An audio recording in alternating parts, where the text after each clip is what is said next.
I'm not much of a collector at all when it comes to this kind of thing, but to have some, Finds a doorknob snake. I would like to own the original MSX games. That'd be pretty cool.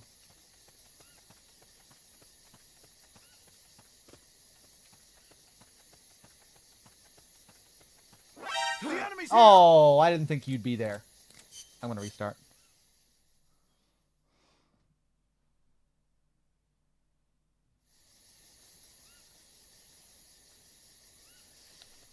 You could just copy MSX floppies. I want the original game, you know. I want the real package.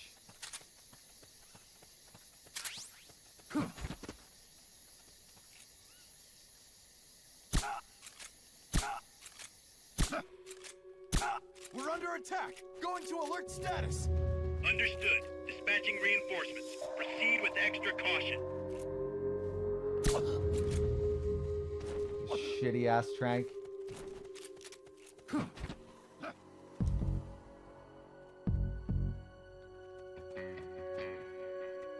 Battle at a dum.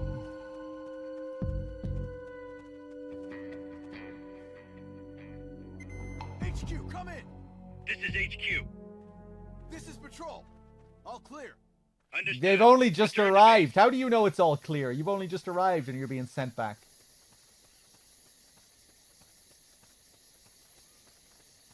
I don't think Vladimir is gonna be here somehow.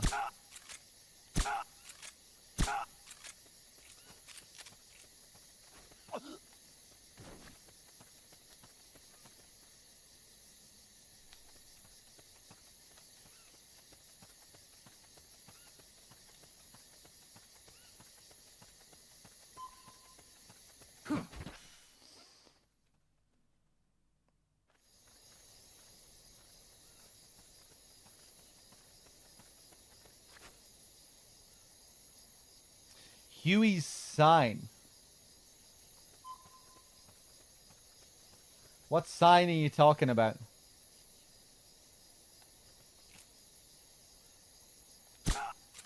God, it's so hard to consistently get them in the asshole. There's that one guy in that one mission Can't be imagining things. who has like a bigger asshole than every other guard in the game. And you can shoot him in the asshole even without trying. Just aim roughly around his ass and it'll get in the hole. But with everyone else, you can like really try and pinpoint it. But you have to be like so precise.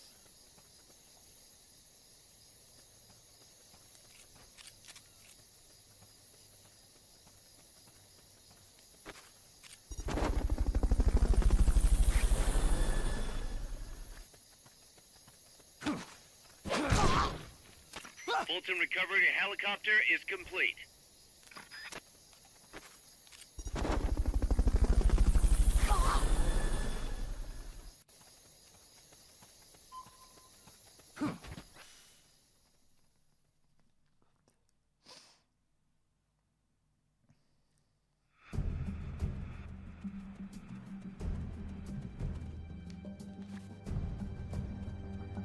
Nice lighting.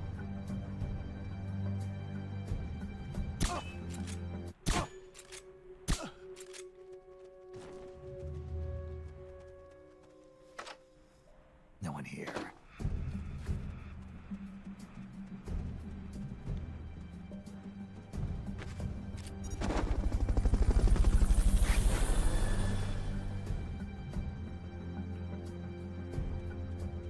Fulton recovery. Ah! I got impatient. I thought maybe he wouldn't see me from there.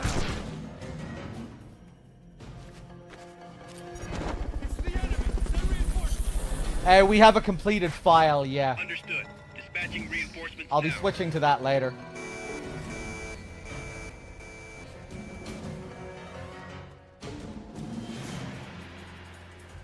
Go, go, go.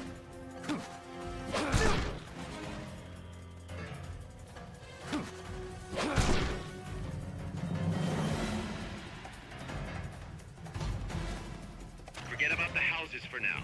Wait for the alert to be lifted first.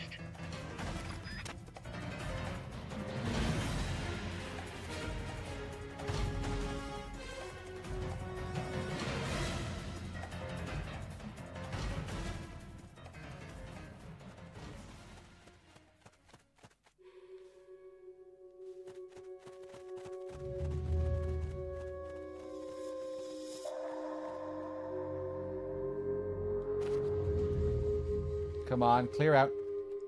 Hmm? Who's out there? Huh. Ah! Tch. Ka-ba-da-la-da-bum.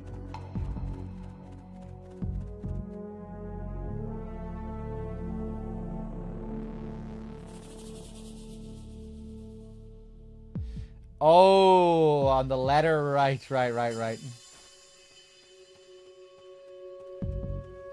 can't go peeking into houses with the enemy on elevated alert. Oh, even when you're on caution? Okay. Come in, HQ. This is HQ. This is patrol. All clear. Understood. Who's Return there? to base.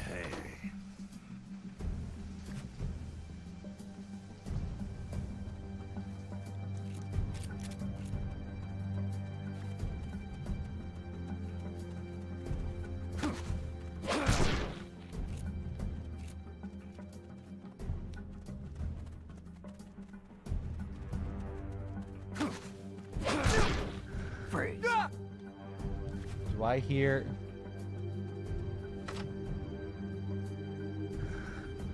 Gotcha.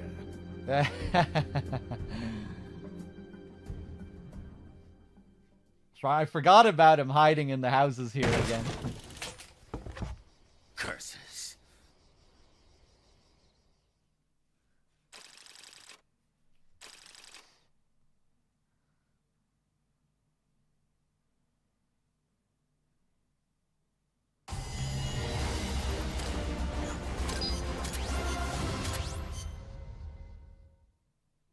I got him, Kaz. Slipped up again. Acknowledged. Bring him on in.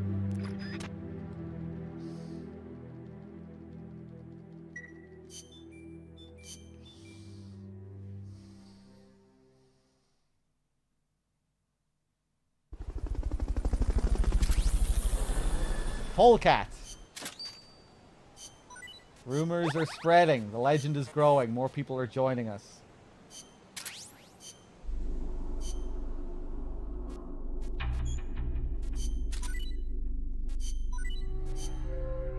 Okay.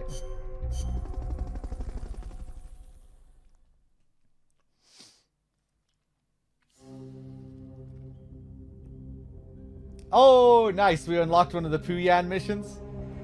Dim, want to come in for a Puyan mission? We got one of the paparazzi ones as well.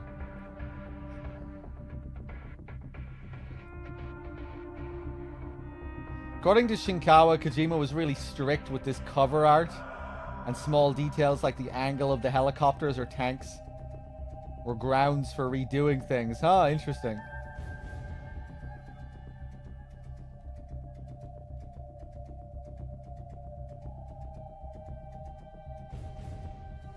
Yeah, it is a cool cover, I think.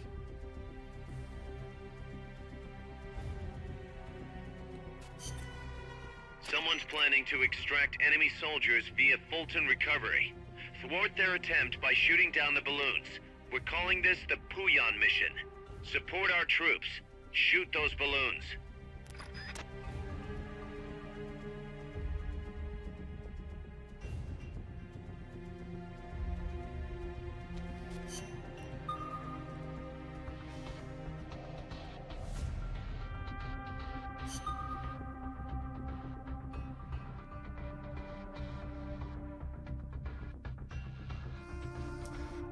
Puyan mission. Shoot down the Fulton recovery balloons to prevent soldiers from being abducted. Allowing 3 soldiers to be abducted will result in instant mission failure.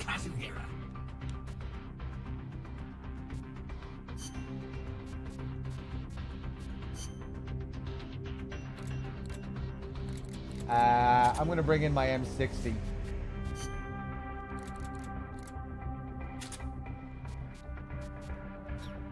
Let's do it.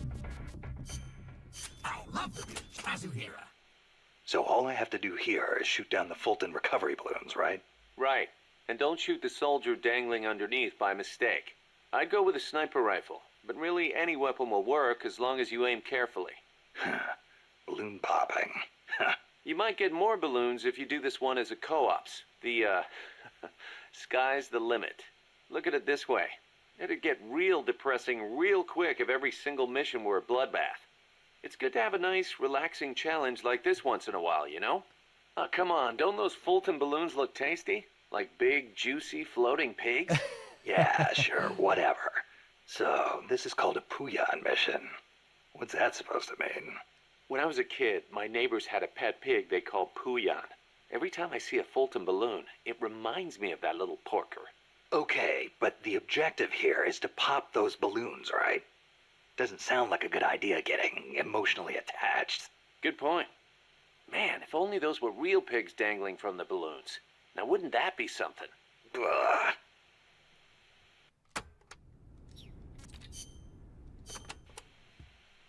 Snake, to the north of the village is a bridge that crosses a hydraulic pipe.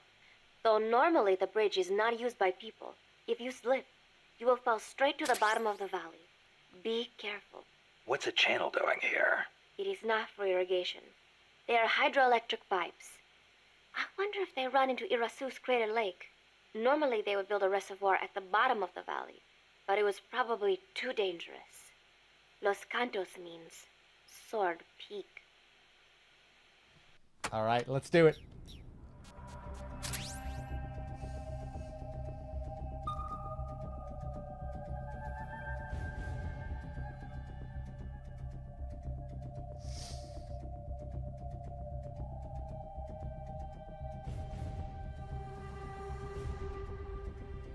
Damn, we've been doing this for like 6 hours. 6 hours of Chapter 5 shenanigans. Well, I mean, I guess we started just before the first ending. But yeah, you can really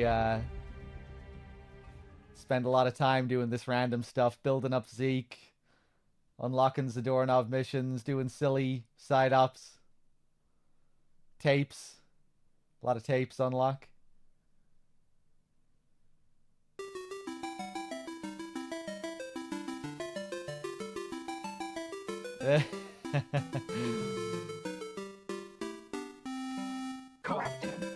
All right, let's do it. You can take this one. I'll go over here. I remember this being incredibly easy.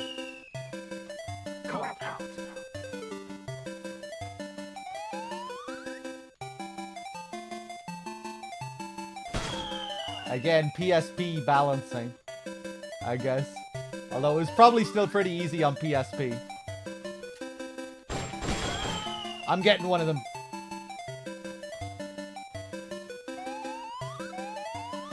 I got you covered. Ah! I need backup. Oh.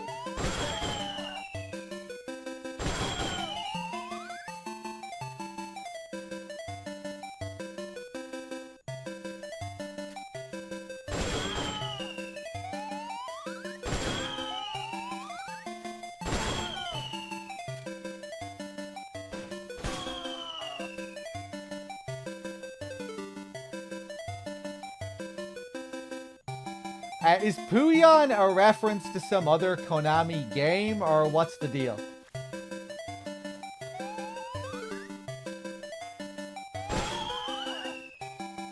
Yeah, I don't think I'm familiar with it.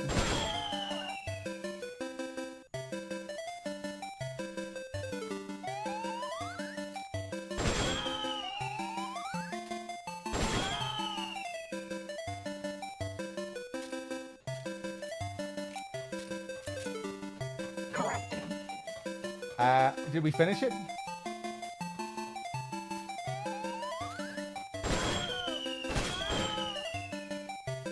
Better-little-oo.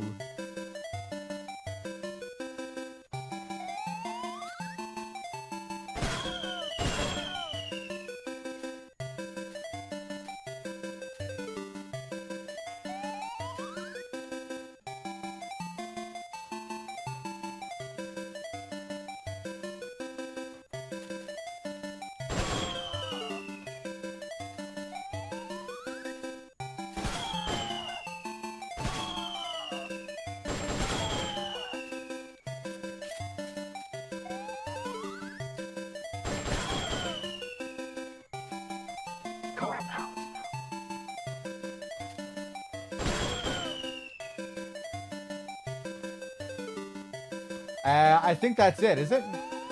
No?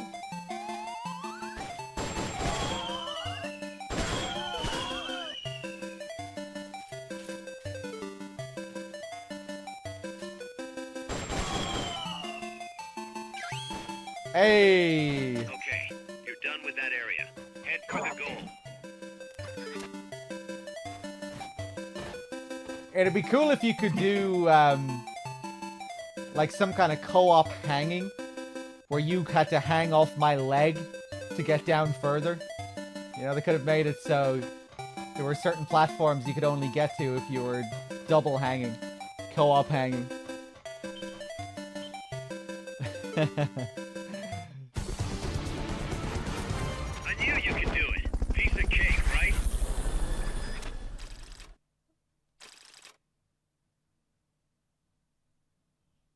Puyon was a game by Hudson Soft, which was bought by Konami. In that game, you had to shoot arrows at balloons holding pigs, right? So that's where the whole pig thing is.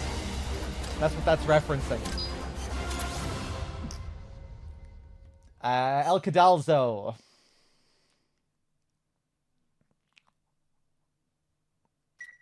Certain walls can be climbed by jumping on the other player's back. Yeah.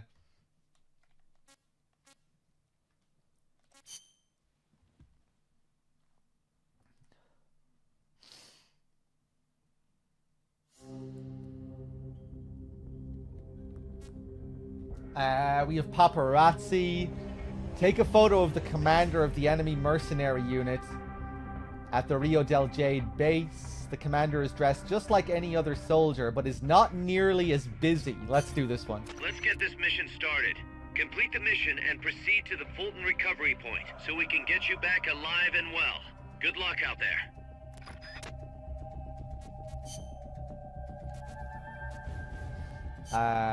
Okay.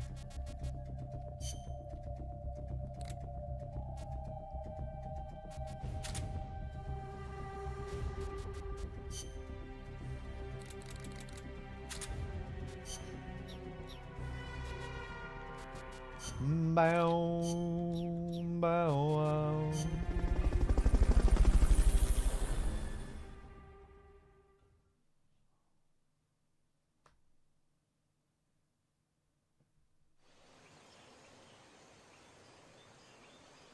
Get a photo of the enemy commander while he's out scouting. If anyone spots you, it's game over. Okay, so the guy we're looking for is Patrol, but he's not as busy as the other guys. That's our clue.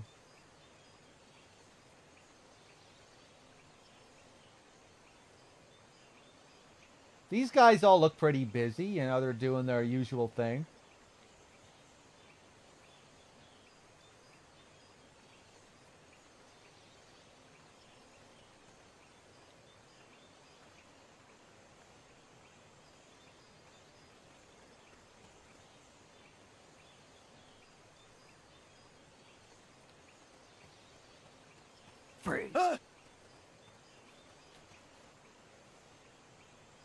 What was that?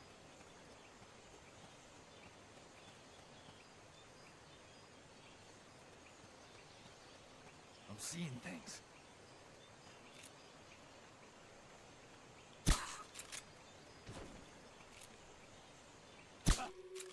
Fuck.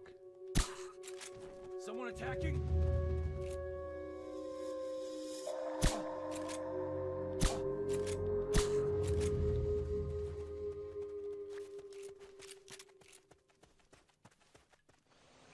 Ah, yeah, now I remember. Yeah, he certainly stands out.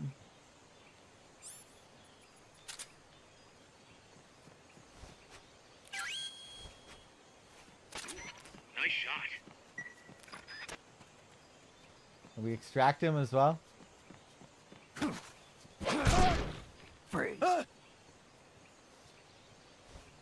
If we're allowed to extract him, I think we are.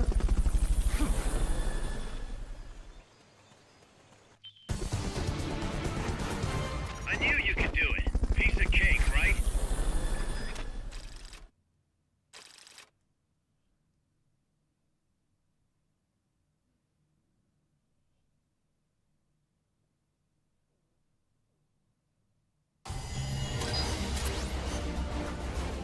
Ba-da-dum-bum.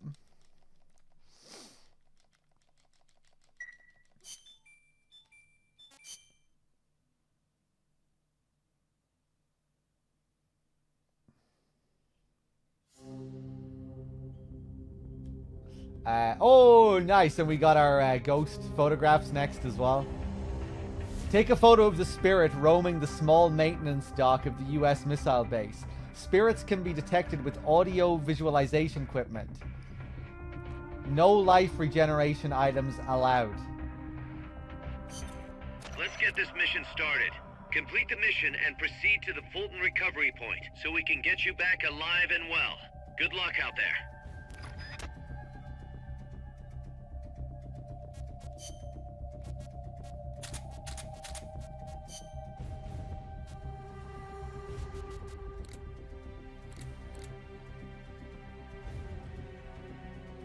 Okay, I guess I'll bring this in then. Let's do it.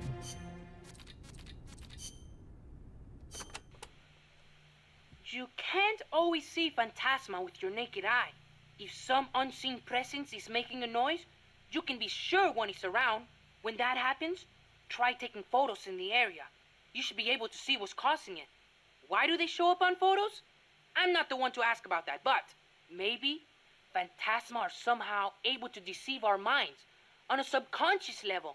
They're right there in front of us, but they whisper, "Hey, we're not really here." But a camera's a machine, so they can't do anything to it. Yeah, that's it. That's gotta be it. That's a rangefinder camera you have, right, Snake? Mi viejo used to talk about rangefinder cameras and how they can focus just as well as any other camera, despite their size. He also said they don't have much picture blur either. To bring an object into focus, make sure the two images overlap before taking the picture. But you could probably do that in your sleep, couldn't you? All you need to worry about is making sure your subject is in the frame. Remember, Snake, photography is all about timing. Okay. What is the what's the battle cry for ghosts? I can't remember. I can't even remember if I've seen it before. All right, let's do it.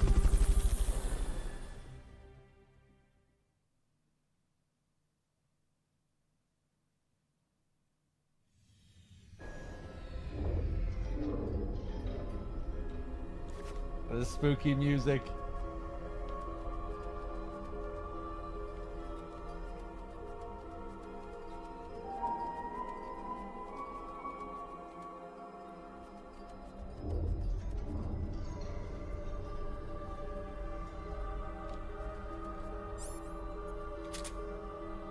Let me equip my sensor.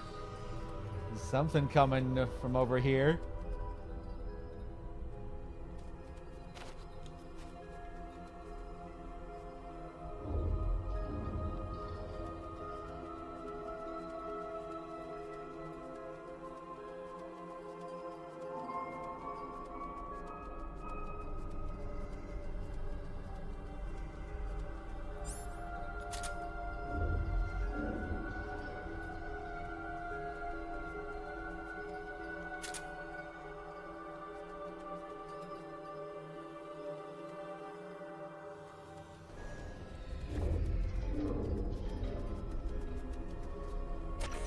That area is not part of the mission.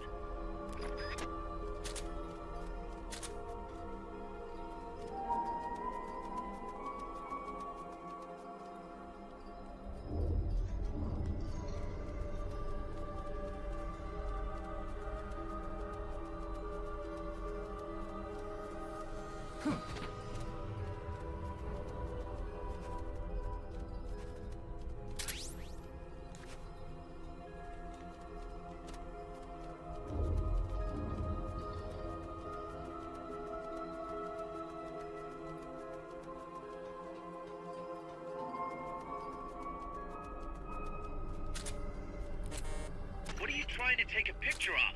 That's just wasting film. Shut up.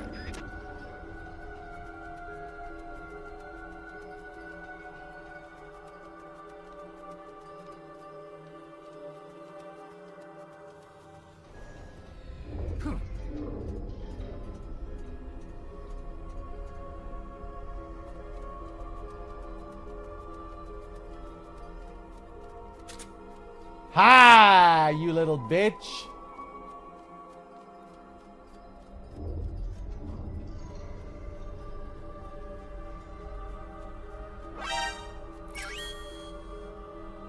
Okay, you're done with that area.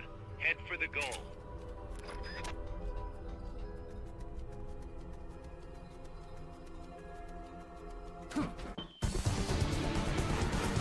Mission complete. The folks back at Mother Base will be thrilled.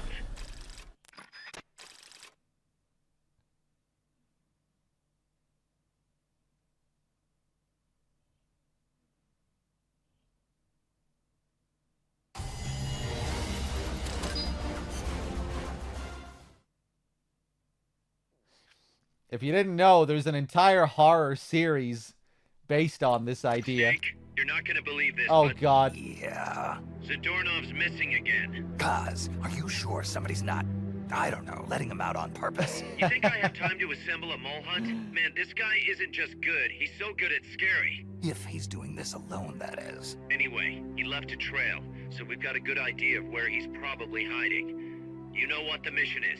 Find Zadornov, Snake. Yeah, what was I saying? Yeah, there's a whole horror series based on the idea of taking ghost photographs. Fatal Frame. It's weird. Fatal Frame has like arcade mechanics as well. You know, you can like combo your photographs and you get like 2-time, 3-time markings coming up on the screen, and it's is Fatal Frame Capcom? I want to say it's Capcom, because Capcom games love that kind of... A lot of their games have that arcade sensibility. But maybe it's not Capcom. It can be a pain in the ass trying to play Fatal Frame well. I remember I got really frustrated by the first 2 games trying to combo my shots properly. Or oftentimes you just had like a split second to deal a load of damage. Like your shot had to be like frame perfect or within the space of 2 to 3 frames to deal any kind of decent damage. It's Tecmo, right.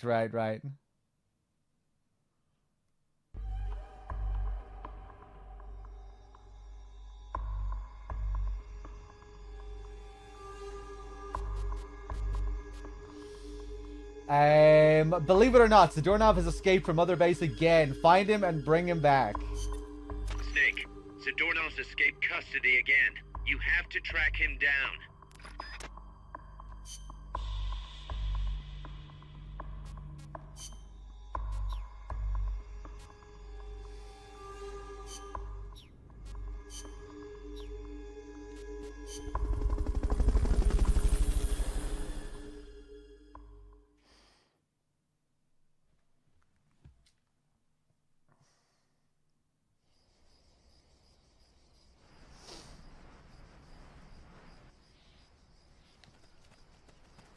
Find Zadornov, Snake.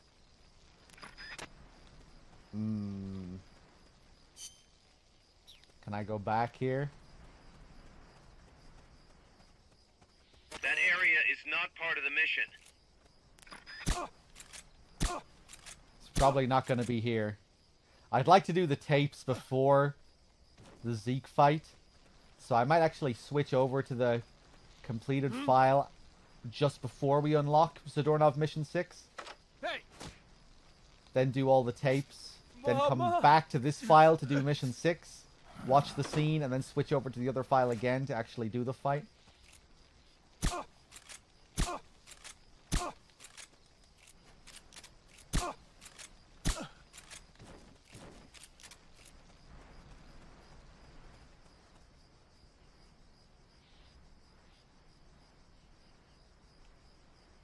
Oh, it's the 7th one that's the one anyway. Yeah, where he goes to the shooting range.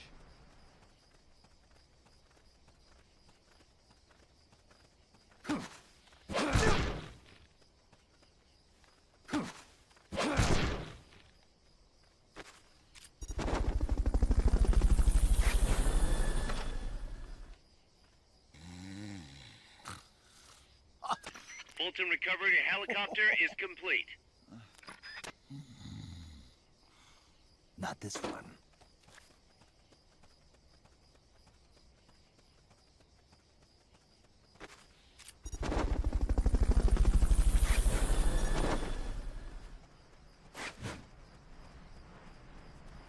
Fulton recovery subject confirmed onboard helicopter. Freeze.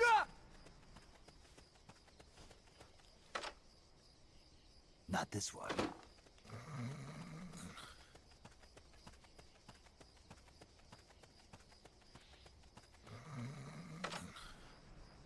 Not this one.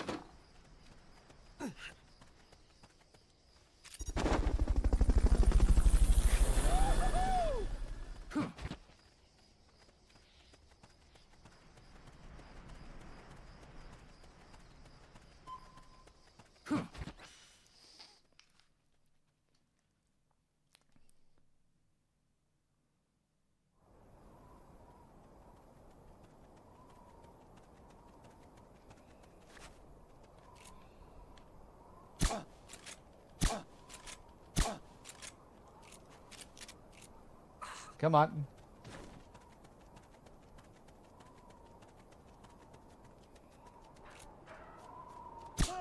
Oh, there we go. Right in the asshole.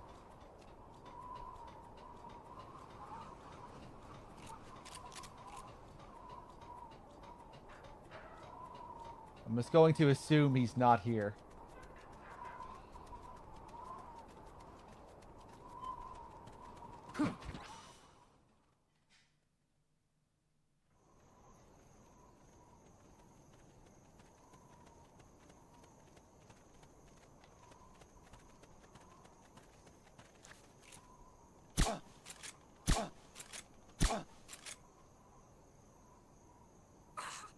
There we go.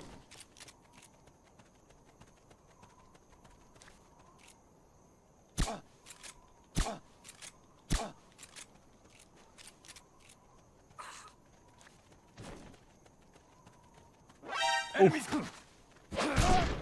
Freeze.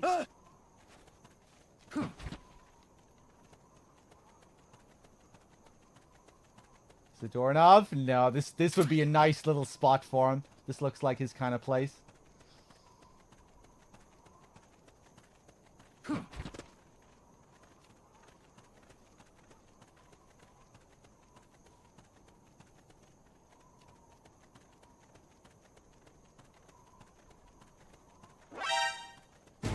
Nah.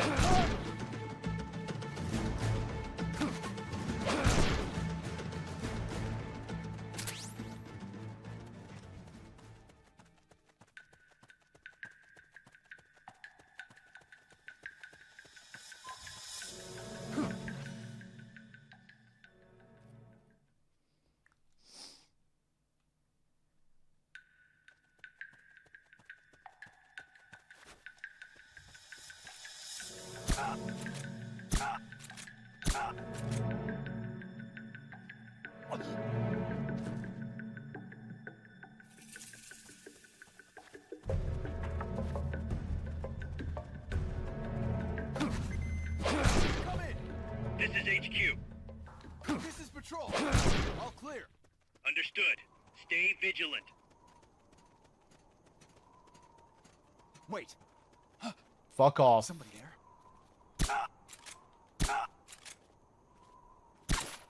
Wait. Somebody there? You're probably gonna fall while climbing down. Although I just got you with 2, so maybe not.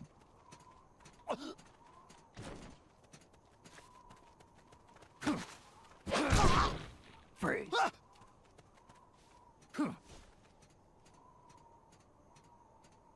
So much kaboom. What's up? We're just doing a really slow chapter 5 at the moment. Freeze. I decided for a change that we would do all the Zadornov missions and take it slow. A bit tedious, but I thought it'd What's just going be... on? Just because we don't always do it, There you must know? be hostiles in the area. The enemy's here! Fuck.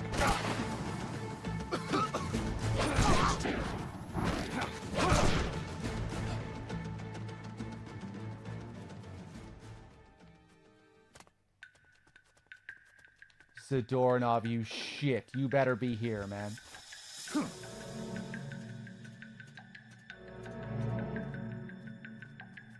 When you grab them on a ladder and pull them down, I can't remember if they die or they get knocked out. I think they just get knocked out. But I could be wrong.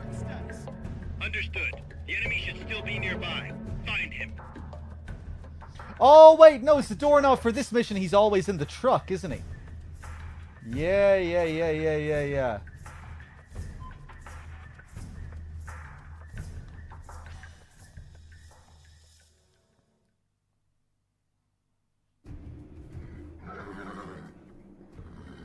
Kaz, I'm inside the facility.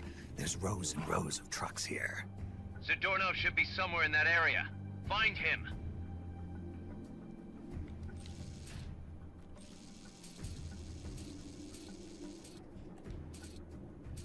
$140.96.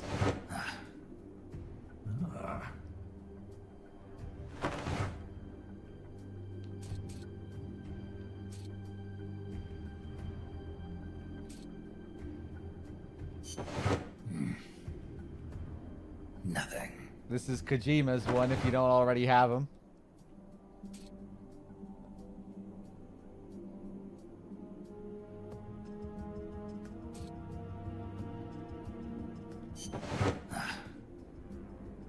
Not this one.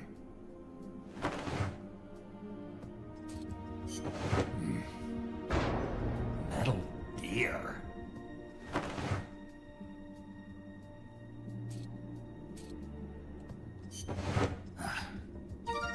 Sunlight!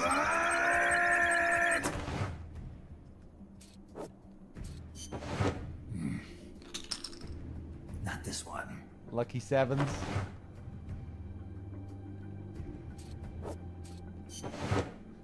Damn it! You found me.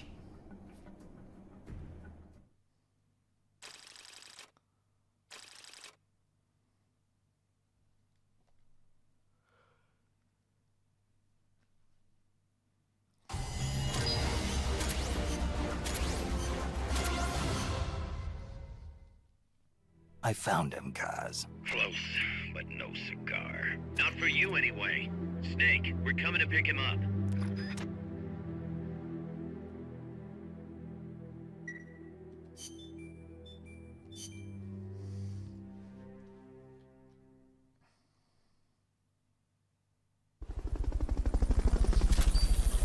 Decoy, rank 2. New plant has been built. The doorknob is back. Let's take a look. Oh yeah, this is Akio Atsuka, this drawing. Snake's Japanese voice actor.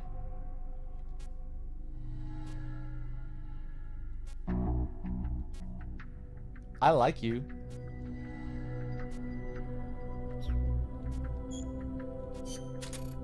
There we go, a little auto assign.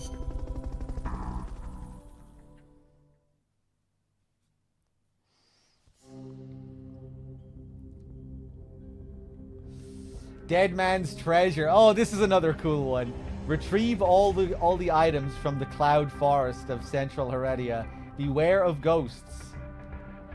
No life regeneration items or weapons allowed. Let's get this mission started. Complete the mission and proceed to the Fulton recovery point so we can get you back alive and well. Good luck out there. Batu in Ghost in the Shell.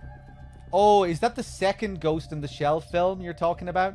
I think I remember him playing one of the lead characters in the second Ghost in the Shell movie. Or maybe I'm thinking of the first Ghost in the Shell. I'm probably thinking of the first. Maybe both of them.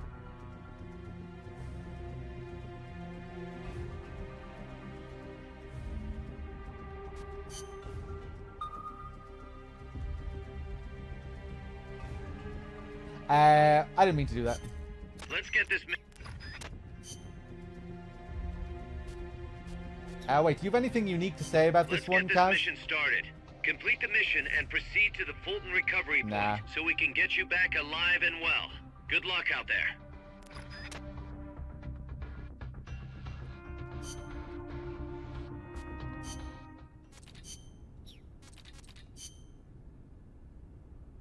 I remember enjoying the second Ghost in the Shell quite a bit. The second film starts off with this like really slick looking neo-noir kind of feel.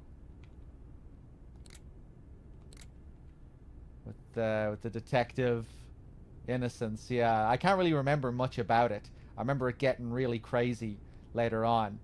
But I remember thinking it was just quite unexpected going from the first one. Just the shift in tone and the whole noir detective kind of vibe that it had. Yeah, I'm not much of an anime guy at all. I've seen barely any anime. Yeah, Biz. I remember just being really taken aback by the style and just the atmosphere of it, particularly in the at the beginning.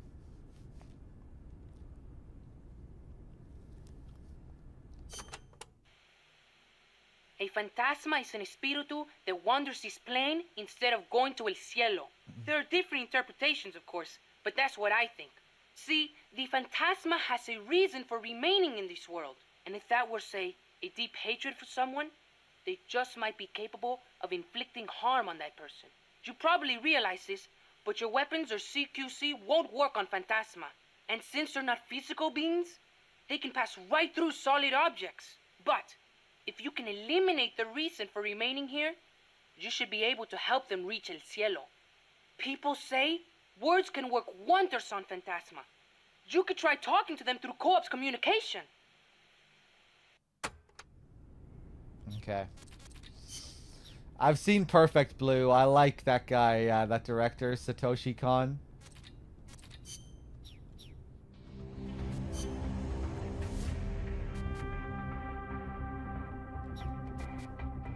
Okay.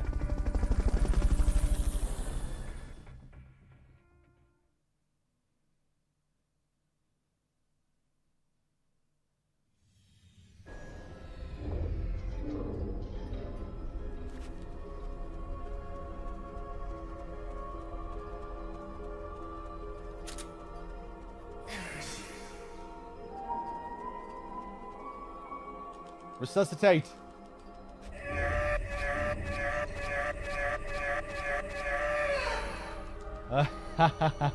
Kind of reminds me of Soul Reaver, sucking the soul back.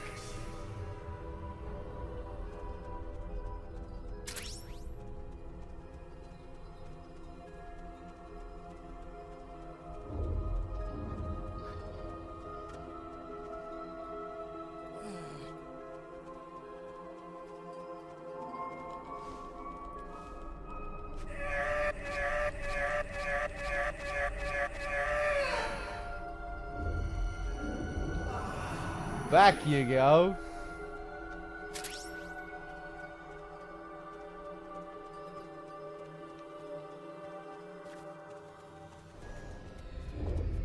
Can't go back there, huh?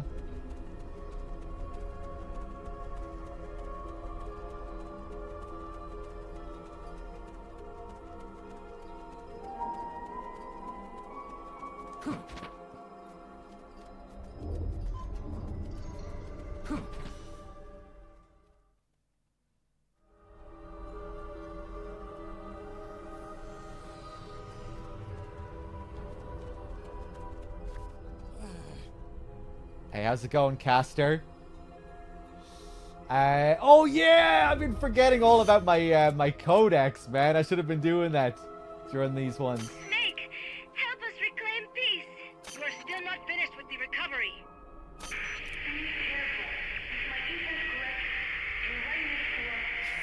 Yeah. Sweet.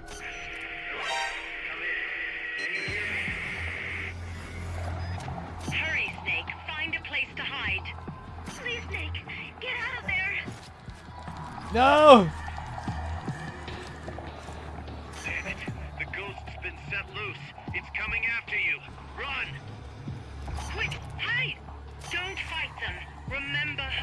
sacrifice. You can get through this. Damn it. The ghost's been set loose. Quick, hide. Damn it.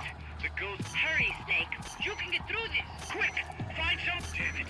The ghost... Don't fight them. Damn it. The ghost's been set loose. It's coming after you. Run! I guess I won't be able to do it while he's here. I'm gonna try it again anyway. Do it! Nice!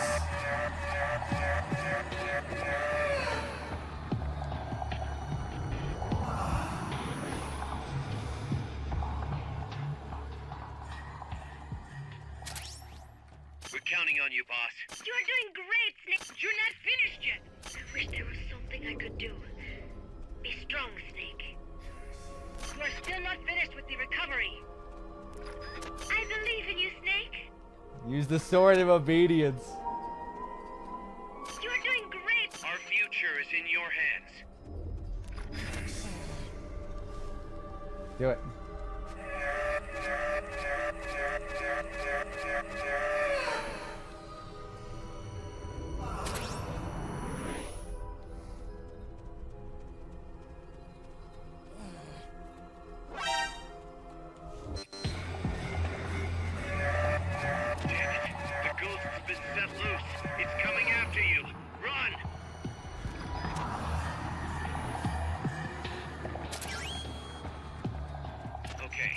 Done with that area. Head for the goal.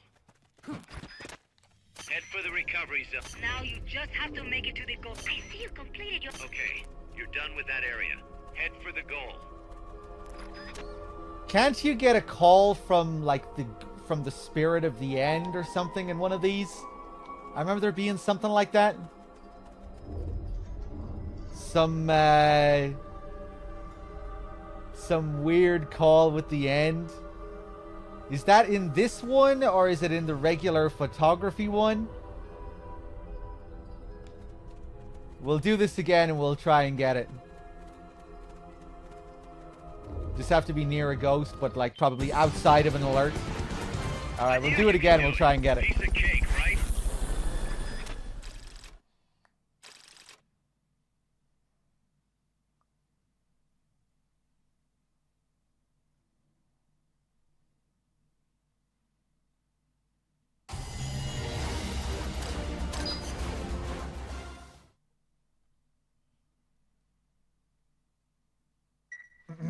I'm gonna have to do another Silent Hill 4 playthrough sometime soon, I think. I might go through 1 to 4 next month. Although I have other things that I want to do too, and we'll be doing another marathon on Outer Heaven at the end of next month, so I'll have to see if I have time for all this stuff. Let's see.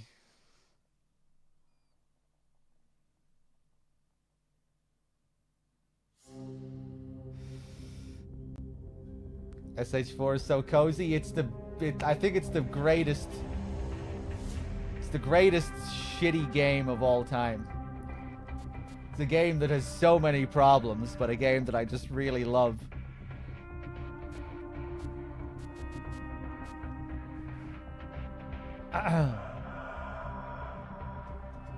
You know, there are so many parts of that game that just don't work at all. So many annoying little sequences. Janky bullshit. Gameplay balancing, difficulty balancing. Like, the game is absolutely all over the place. But I still love it. I love the story. So much of the atmosphere. You know, it still has that old Team Silent magic. If you can get past the jank and some of the nasty shit, there's stuff there to appreciate.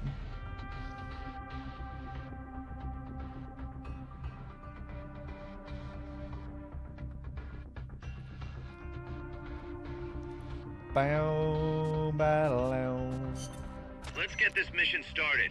Complete the mission and...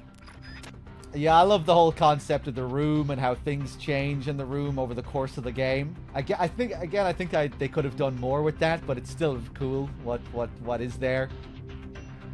How it goes from a safe haven to a place that drains you of your health. How it goes from a place that restores your health to a place that drains you of your health. Yeah, it's cool how it gets corrupted over time.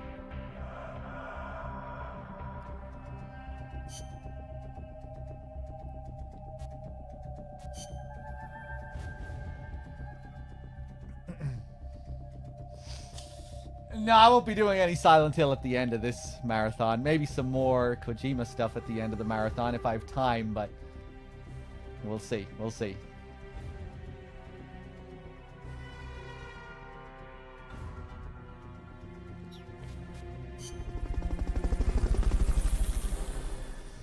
The monster design, some of the monster design is cool in Silent Hill 4. Some of it is questionable.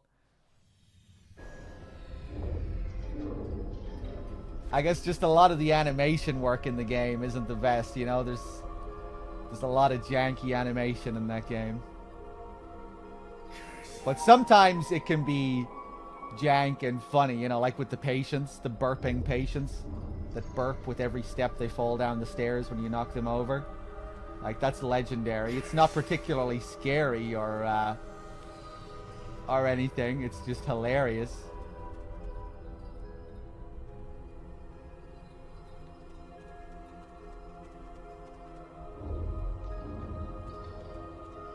Okay. Our future is in your hands.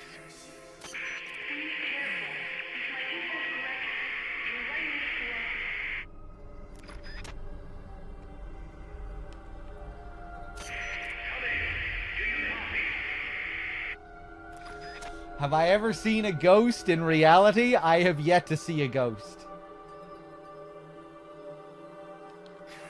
I believe in you, Snake.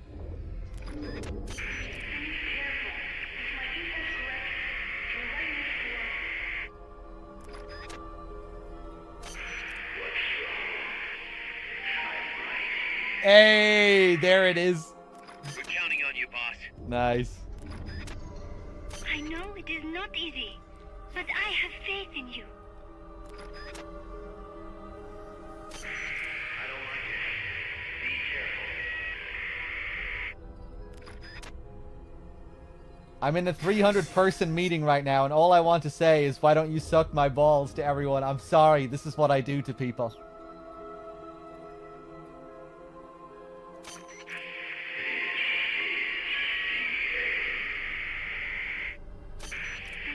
Our future is... You are doing great. I don't like it. Be careful. I don't... Hello?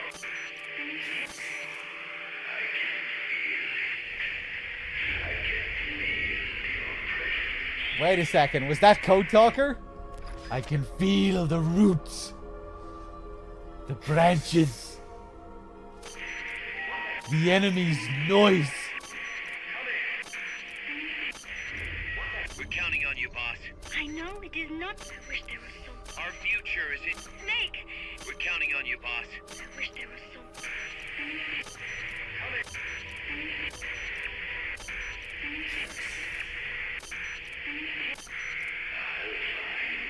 Oh shit. Damn, he has a lot of lines. Oh my god, is he sneaking up on me? Our future is... You are doing great, Snake.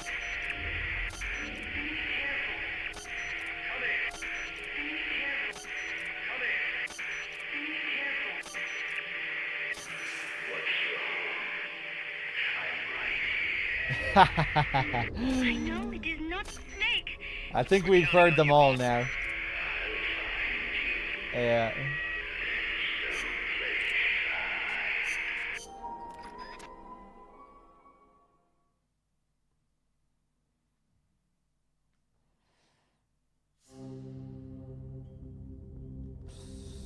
Okay, okay. Let's do... Yeah, let's just do a couple more random missions, and then we'll do Zadornov 6. And then after Zadornov 6, I guess I'll wait until I get the call where Miller tells me about Zadornov 7, and then we'll do the pause tapes. We still need to finish off Strangelove's story as well.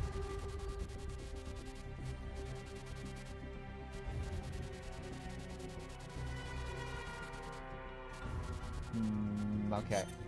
The bomb.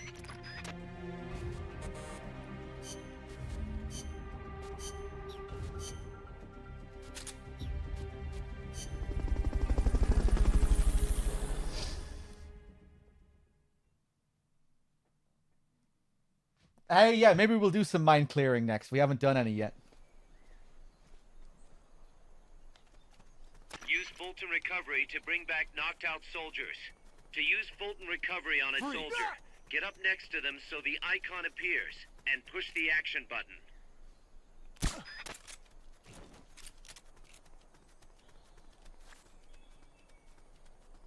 Oh, did DRK show the secret theater? Nice. Try using Fulton Recovery on him. You did it. Keep it up.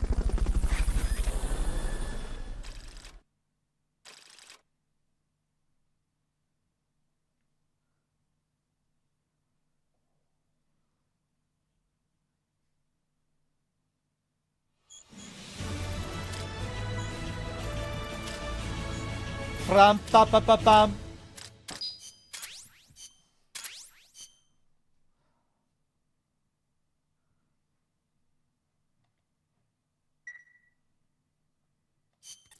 Snake, Zadornov's done it again. Great. Snake, Zadornov's done it again. Ah, give me a break. Snake, listen.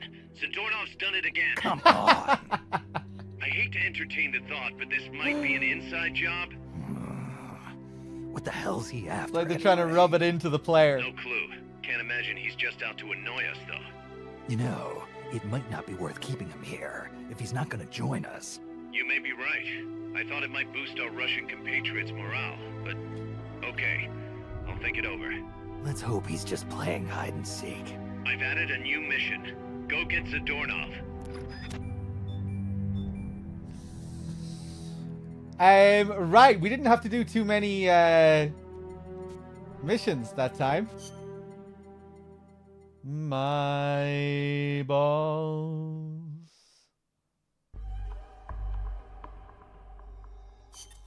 Snake, Zadornov's escaped. You have to find him.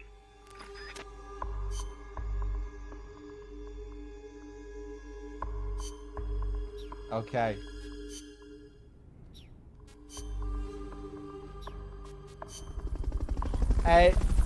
When he goes to escape on Mother Base for the final time, does Miller call you in the same way to tell you? I can't remember. Find Zadornov and bring him back here with Fulton Recovery. Because I remember for that one, you don't really get a mission, do you? You have to, like, figure out that he's on the base, and then you have to just go to one of your other random side ops on the base. Right, but yeah, he still tells you. Okay, right, so we'll... Okay. Ooh, that looks nice. I really like the nighttime missions, how they look.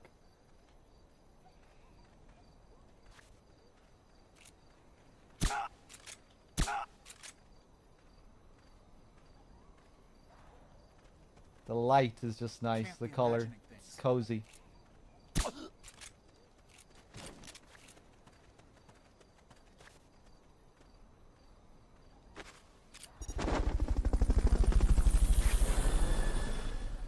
Oh, but you have to develop the base up to a certain point. Fulton Recovery subject confirmed. Right, well then I guess we won't unlock that final Zadornov mission. We'll just switch over and do it on the completed file. It's not that big of a deal. You know, we'll trigger the scene where we find him there anyway.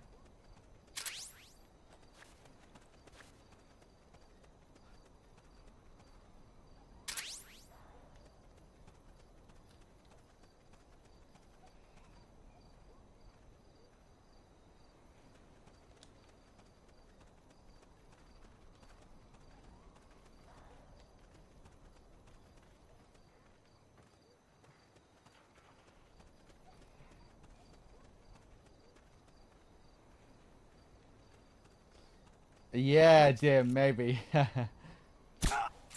we want to be really thorough.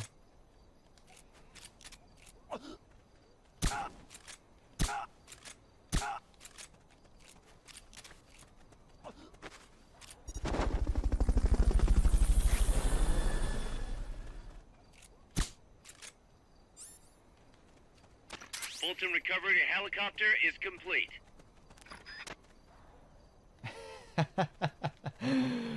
The absurdity of this one. What are all these boxes doing here? Zadornov, did you place down all these boxes?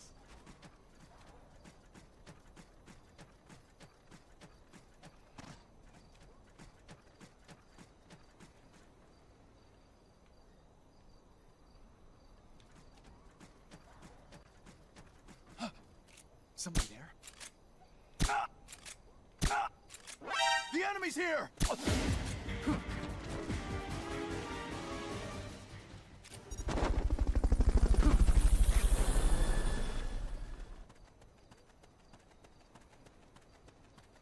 Fulton recovery subject confirmed onboard helicopter. Freeze! Well, well, well. No prompt for this one.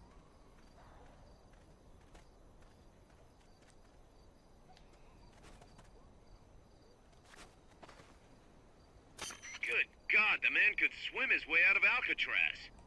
Does this guy have a Houdini complex or what? Find Zadornov, Snake. I wish there was something I could do. Be strong, Snake. You find that ugly Russian and bring his butt back here. I can't believe he tricked back like that. Oh shit, you can break the box if you fucking lie on it long enough. Find him. Leave no stone unturned. Where's Zadornov? Find Zadornov, Snake. There's only so many places to hide. Search every nook and cranny. Check any out-of-the-way spots. We're counting on you, boss. You should have disposed of him when you had the chance. Where the hell did Zadornov go this time? I'm sick of him and his walks. Find him. Leave no stone unturned. Thoroughly search every possible hiding spot. We're dealing with a real escape artist here. Does this guy have a Houdini? Where's Zadornov?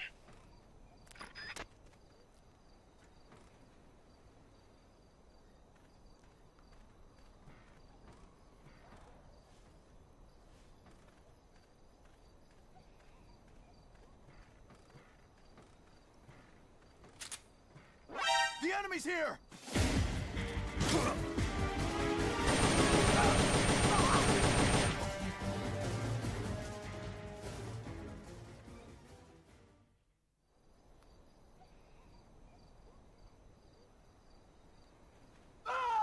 Freeze. Down.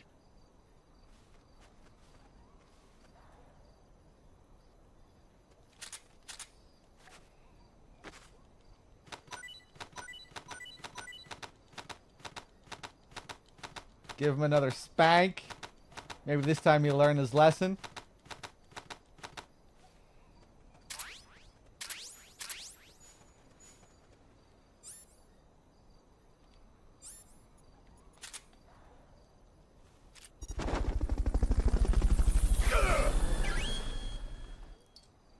Head for the recovery zone. We'll pick you up there.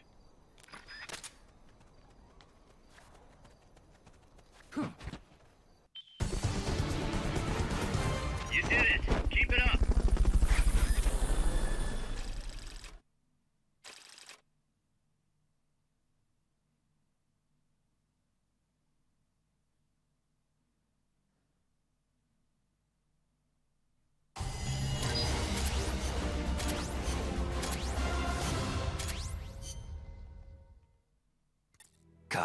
I've located Zadornov.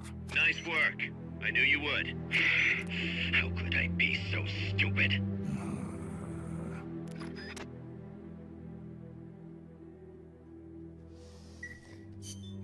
Okay, I think I might do that one again, because there's one thing that I didn't show, actually, with this mission. These missions.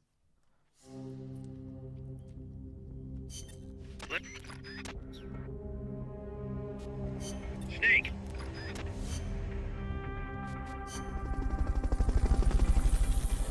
Metaloo. Suck my balls. Find Zadornov and bring him back here with Fulton recovery. Wait. Hey, Saber. Ground Zero's in the Phantom Pain.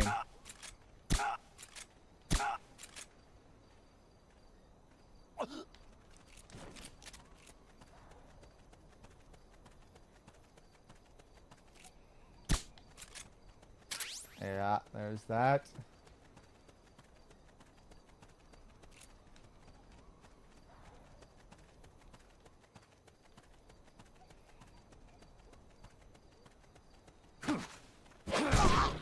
Freeze.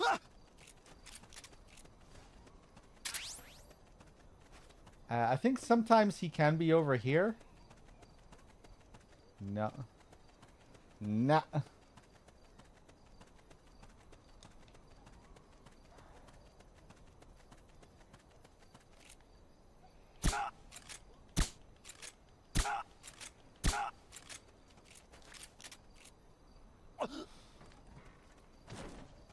What day are we on now? We're on the 4th or 5th day? I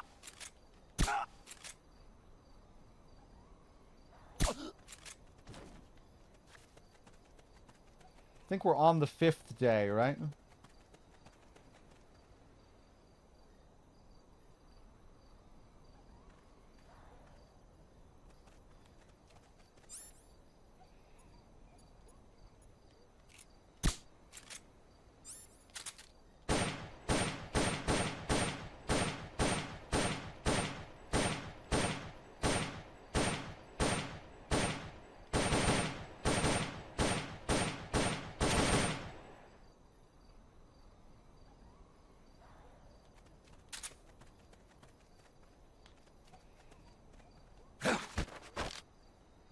Start talking.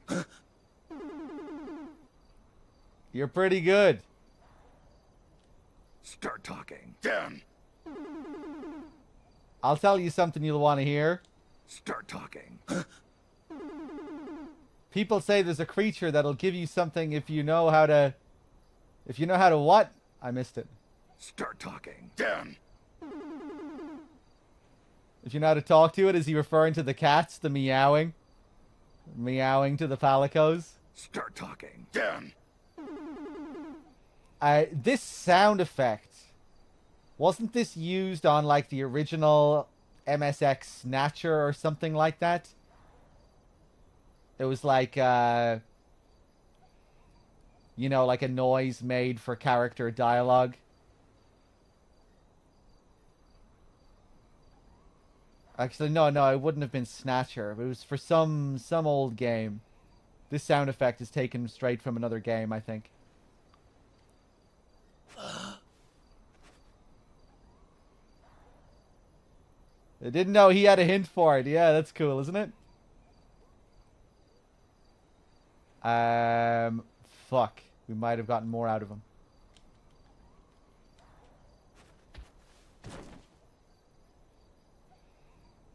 Try using Fulton recovery on him.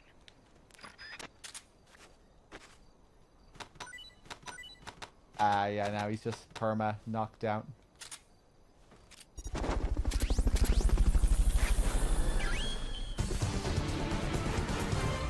Mission complete. Great job. Okay. We are done here, I think, with this file. We can move over. Kaz, I've looked. To our other file and finish up the Strangelove memories, and then we can maybe move on to Paz's diary, or maybe do the Paz date before we do the diary.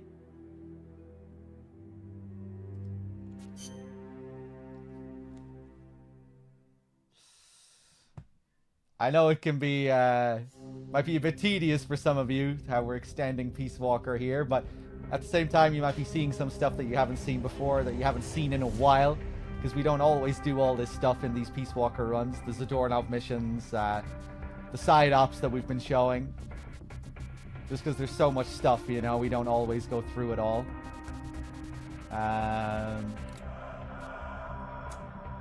Let's see. Let's go back to base.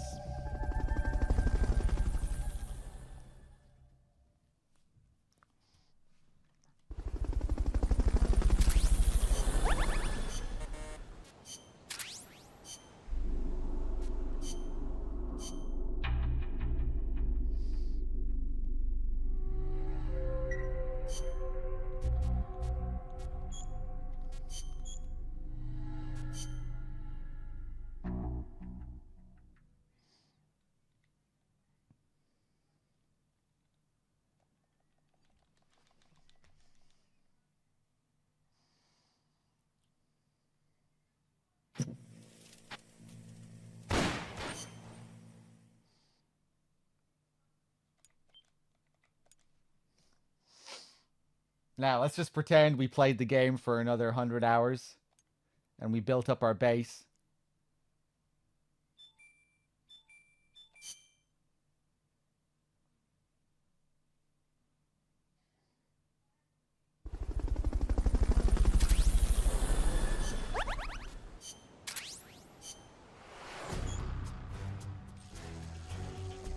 Sweet.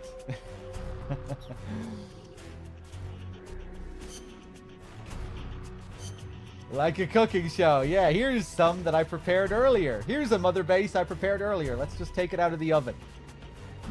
Smells good. Fresh mother base. Although there's still lots of stuff here we need to develop. It's not a completely it's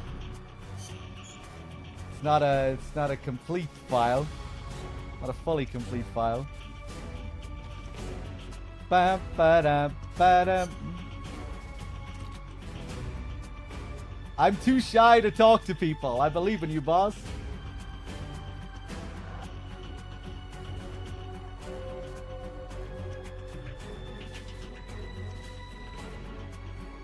I bet even the toughest missions would be so bad for a two-man cell. Wouldn't be so bad for a two-man cell. I'm gonna go look for somebody to team up with. Oh my god, look at the face on this guy. He kind of looks like the villain from Metal Gear Acid 2.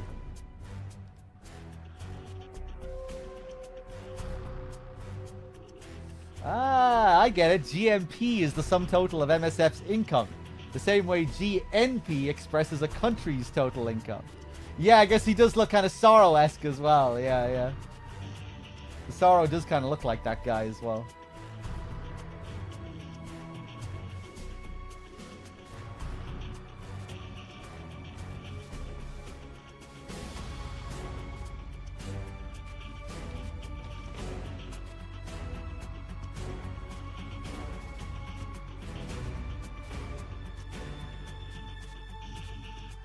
Bum, bum, bum, bum, bum. My great-grandpa used to tell me, Sonny, bananas are good for more than just eating.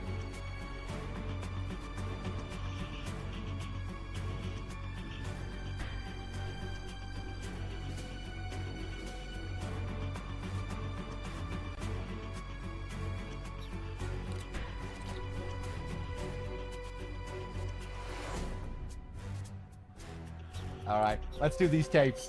I really like looking at the character portraits.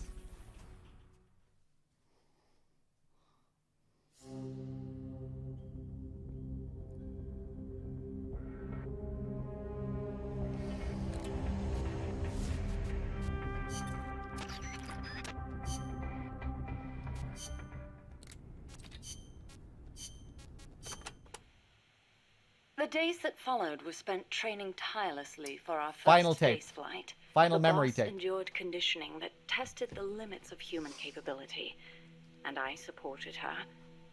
Those were happy days. On April 12th, the spacecraft carrying the boss left the Earth's atmosphere. Although it was only 20 minutes of ballistic flight, it was nothing short of miraculous, considering how little time we'd had. The first human in space. We were ecstatic. Then something went wrong. The re-entry angle was slightly off, warping the outer hull. The cause was clear. It was the hastily constructed window we'd installed. Her capsule missed the projected splashdown point by a long shot. As we raced towards the capsule, a breaking news broadcast came over the radio. It was the news report of the successful launch of the Vostok rocket, piloted by the cosmonaut Yuri Gagarin. They'd beaten us into space by the slimmest of margins. When we arrived, the capsule had already disappeared beneath the waves. The boss was floating on the surface. I can't really recall what happened next. They told me later that I gave a strange scream and plunged into the sea, not caring whether my skin would burn. She didn't wake up.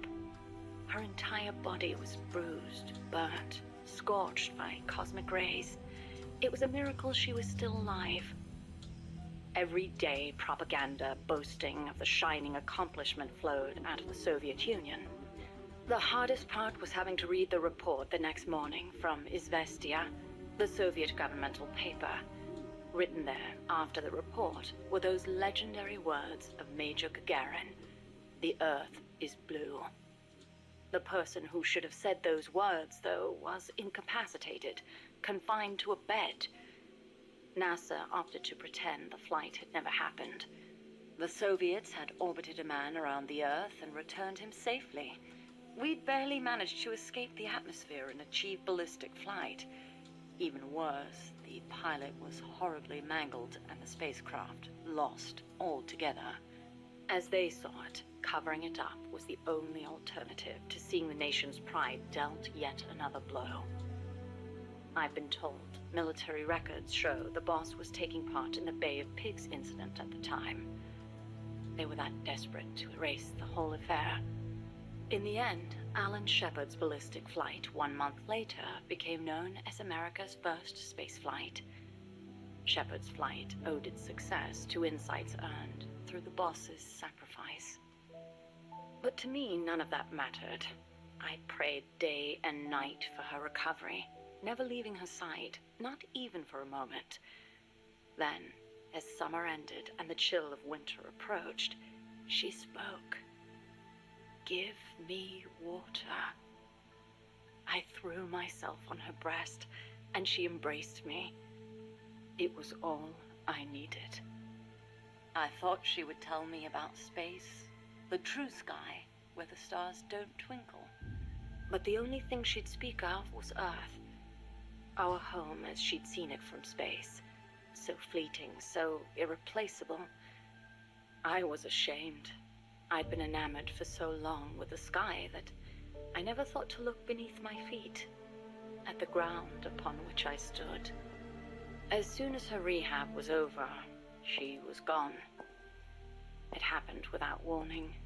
No one informed me, and the higher-ups wouldn't say a word.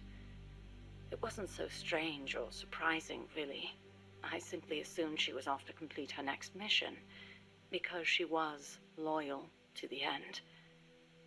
Since then, I've devoted myself to researching artificial intelligence, so that no one will ever have to make her sacrifice again.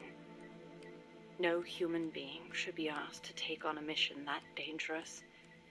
Next time, I'll be the light that shines on someone else.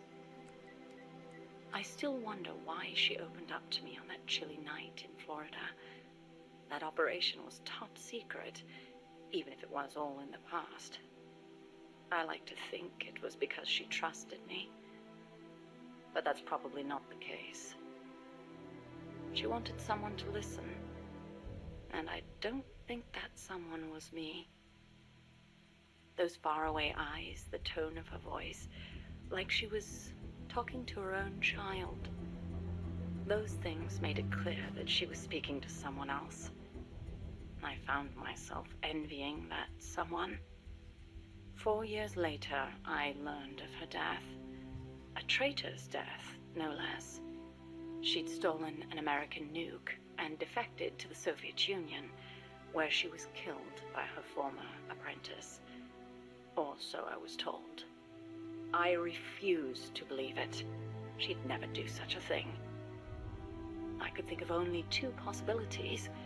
Either she really was trying to bring East and West together, or she truly did want to be killed. She believed the world is not the way it's supposed to be, that it's been unbalanced by the tenuous peace offered of nuclear deterrence, and that she was to blame.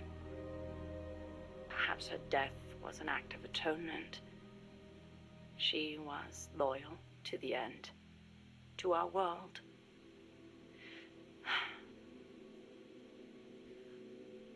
And I lost the light of my life.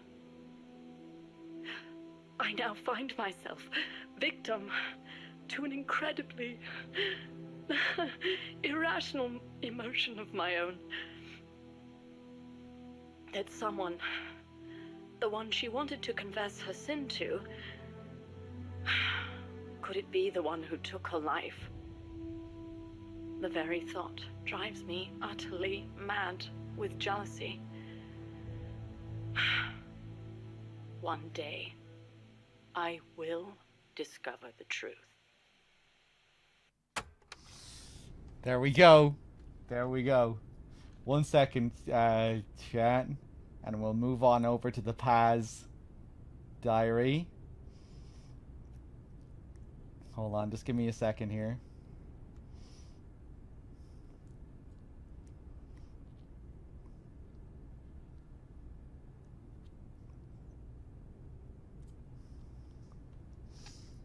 All right, let's do it. Let's do it. As of today, I will be living here at Mother Base. Now my real trial begins. Zadornov was paying my room, board, and tuition, but he has since been captured. I told the man that with no more money from the KGB, I could no longer afford school. He bought my story, and when I said I would be willing to work, he took pity on me and let me stay. For some reason, Miller really pled my case. That was helpful, but the man is still a fool. His men are no better. They think their training makes them strong, but that kind of strength is nothing in the face of true power. And better yet, they wait on me hand and foot, believing I am just a schoolgirl. Looks like I won't be working too hard after all. Just today, while scouting out the living quarters, I saw a group of them in the corner of the deck making a fuss. Going over for a look, I saw they were feeding a kitten. A bunch of grown hard men, and they're the ones acting like schoolgirls. Look, isn't he cute? What is wrong with them? Disgusted, I just nodded and smiled. I must stay in character after all. I indulged their chit-chat for a few moments. Then one of them asked me to give the thing a name. They had just taken it from its mother. I named it Nuke. I improvised some nonsense about how our compassion for living things can help prevent wars. The men gave me a little fish. I held it out in my palm, and the kitten happily ate it up. What a pathetic, feeble creature. It sickens me.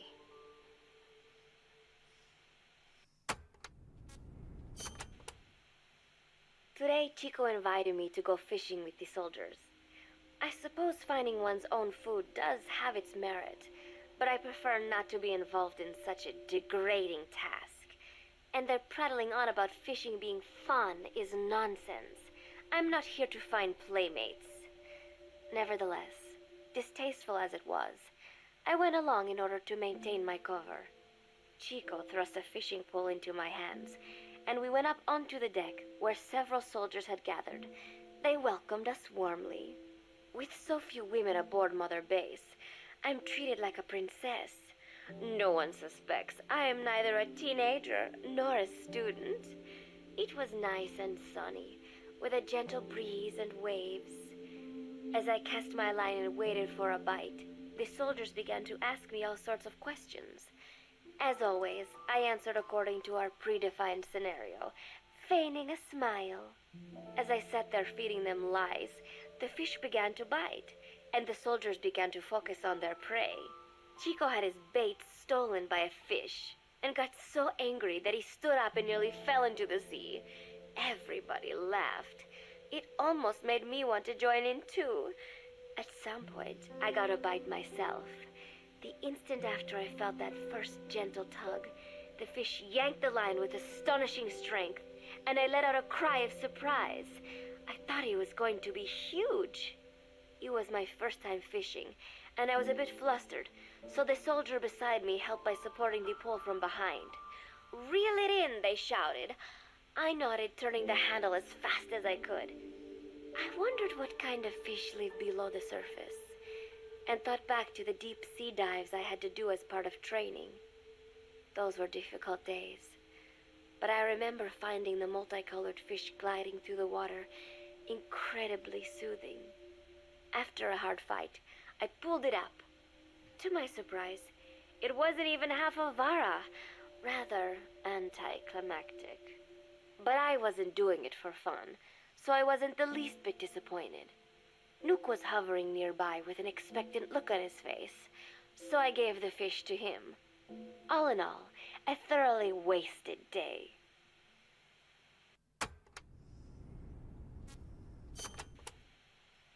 Preparations are coming along nicely. No one suspects me of being the one to let Zadarnov out of his cell. Today, Amanda and I taught Cecile how to make gallo pinto. It is a simple home-cooked dish consisting of black frijoles mixed with arroz. It is well known throughout Central America, not just in Costa Rica, so it is no surprise that a Nica like Amanda would be good at making it. But I was raised in the States from a very young age, and could hardly even remember my mother's gallo pinto. Having to make chit-chat with that clueless bird lover and the so-called revolutionary was excruciating. And, clueless or not, I will need to be especially careful around Cecile, the one who actually recorded that tape. Thankfully, Miller and his men seemed to believe I mistook the tape I found for one my friend made. In any case, one can never be too careful. Anyway, the three of us minced garlic and herbs, then cooked them in a pot with frijoles we'd soaked overnight. While waiting for them to cook, we sautéed onions and arroz in a frying pan. Cecile worked the frying pan according to Amanda's directions, but seemed a bit glum. She does have a knack for cooking, though. She is French, after all. We added water to the pan and watched the arroz begin to steam. While we waited, Amanda shared memories of her mother with us. They had been separated because of Simosa, but the taste of her mother's cooking was still fresh in her mind. When the frijoles were ready, we drained the water, stir-frying them with the rest of the vegetables. Quite a complicated process for home cooking. Nonetheless, it kept them occupied. The longer we sat and talked, the greater the chance of my arousing their suspicions. With women, it is not enough to just bat your eyelashes and giggle. It takes a lot of effort to divert attention. When the arroz was done cooking, we folded it into the frijoles and added salsa, stirring the mixture as it simmered. At this point, for some reason, the conversation turned to romance. Why does it have to be that way whenever women get together and chat? Cecile fancies herself to be well-versed in such matters, and gave Amanda all sorts of advice. It was harmless enough, until, to my irritation, she began pestering me whether there was anybody I liked. "Not right now," I said, trying to dodge the question. But she pressed on. "It's Snake, isn't it?" I gritted my teeth and played it coy. "Maybe." Cecile nodded and giggled. "He is pretty sexy, isn't he?" What a ditz! It's all I can manage to just survive. The thought of romance has never once crossed my mind. I have no interest in that kind of man. Soon enough, a rich aroma began to fill the room. the Gallo Pinto was ready. New came over and rubbed up against our legs, looking for a handout. Unfortunately, it was not the kind of food a cat would like. We let a few of the soldiers have a bite, and then headed off to the mess hall. The home-cooked flavor we'd achieved was a big hit with the men of MSF. Not that we are trying to impress them or anything. Even I could manage a dish like that. Snake enjoyed it too. Let me make this absolutely clear. I have no interest in that man.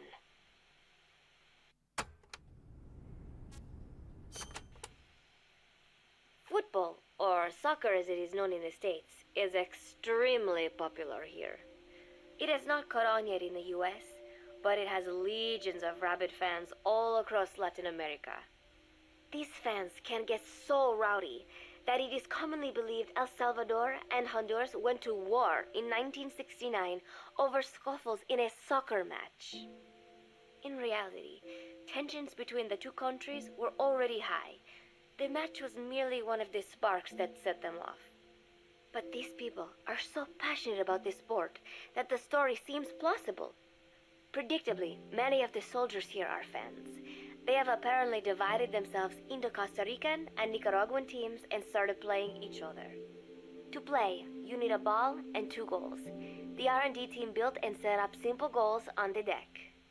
I had absolutely no interest, but Chico insisted that I come and watch. It was not a proper match by any means. The pitch was not even regulation size, but the players and spectators alike got pretty excited. They banged empty cans and shouted cheers through the handmade megaphones. It almost felt like carnival. Huey, the referee, blew a whistle to start the match. The soldiers' training has left them in excellent physical shape, but they lack the honed skills of professionals and their play was quite rough. Midway through, one of the men collided with another. They started shouting at one another, but Huey stepped in. I thought we had forsaken our countries, become one with the earth, he said, quoting Snake. We're not competing for national pride here, and we are not fighting for the good of any one country. This is not a war. Soccer is a peaceful sport, am I right? The soldiers nodded. They know the pain of war, and they share Snake's vision. Perhaps that is why all this resonates with them. Team Costa Rica was down a man, and somehow I was picked to fill in. Costa Rica had the advantage up until that point. I suppose Huey wanted to keep it balanced. The soldiers agreed with Huey's call. Maybe the Costa Rican players felt an even matchup would be more fun too. I could not be bothered to run at first, but chasing the ball out there in the hot sun, I was soon drenched in sweat. Before long, I found myself actively seeking out the ball, partially out of desperation. I picked up a loose ball deep on the opponent's side of the field. Even though he's Nicaraguan, Chico cheered me on, yelling, "Go for it, shoot!" I launched the ball as hard as I could, only to have it blocked by the keeper. Disappointment only increased my determination.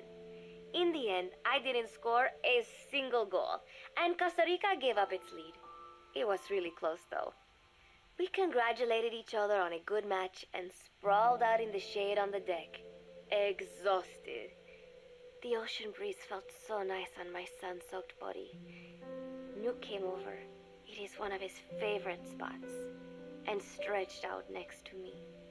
And together, we watched fluffy white clouds drift lazily across the clear blue sky.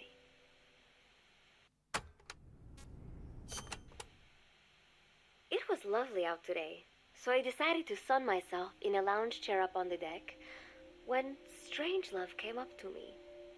Despite the heat, she was in her usual long sleeves and pants. I waved at her. She looked away and mumbled, "Hello there. Fancy meeting you here." I asked if she needed anything, feeling her eyes creeping up and down my body like she was savoring it. Finally, she swallowed and said, "You have such beautiful skin." Bewildered, I shook my head and said, "No, not at all. I had heard rumors that she was a lesbian."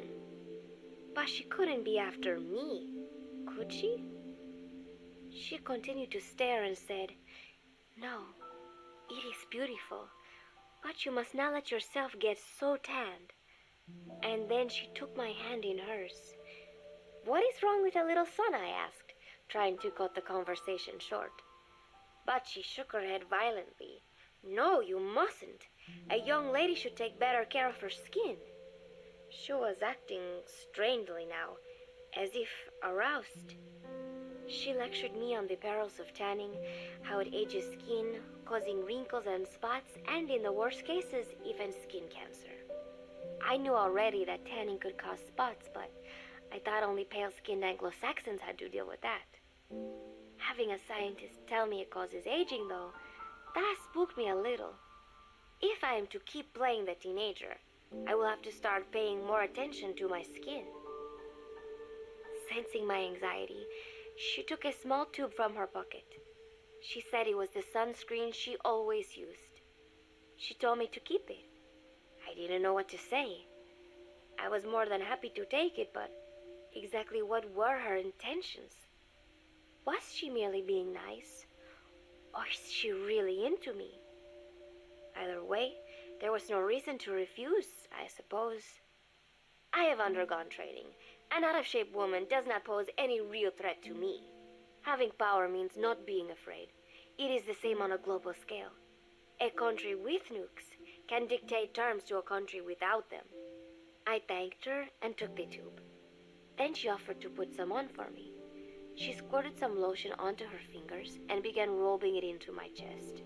It happened so suddenly, and I was so taken aback that I did not even think to protest. She caressed my stomach with her long white fingers, then slid them upwards between my bikini-clad breasts. "What? Wait," I sputtered as her moist eyes met mine. She was beautiful. Somehow, I found myself captivated by this woman more than 10 years my elder. "Hold still," she whispered in my ear. I nodded silently, unable to refuse. My body went limp, motionless, as if in a trance. Gently, carefully, she rubbed the lotion all over my entire body. I shouldn't have enjoyed it, and yet I could not help myself. For a moment, I was spellbound. That woman is dangerous. I had better watch myself.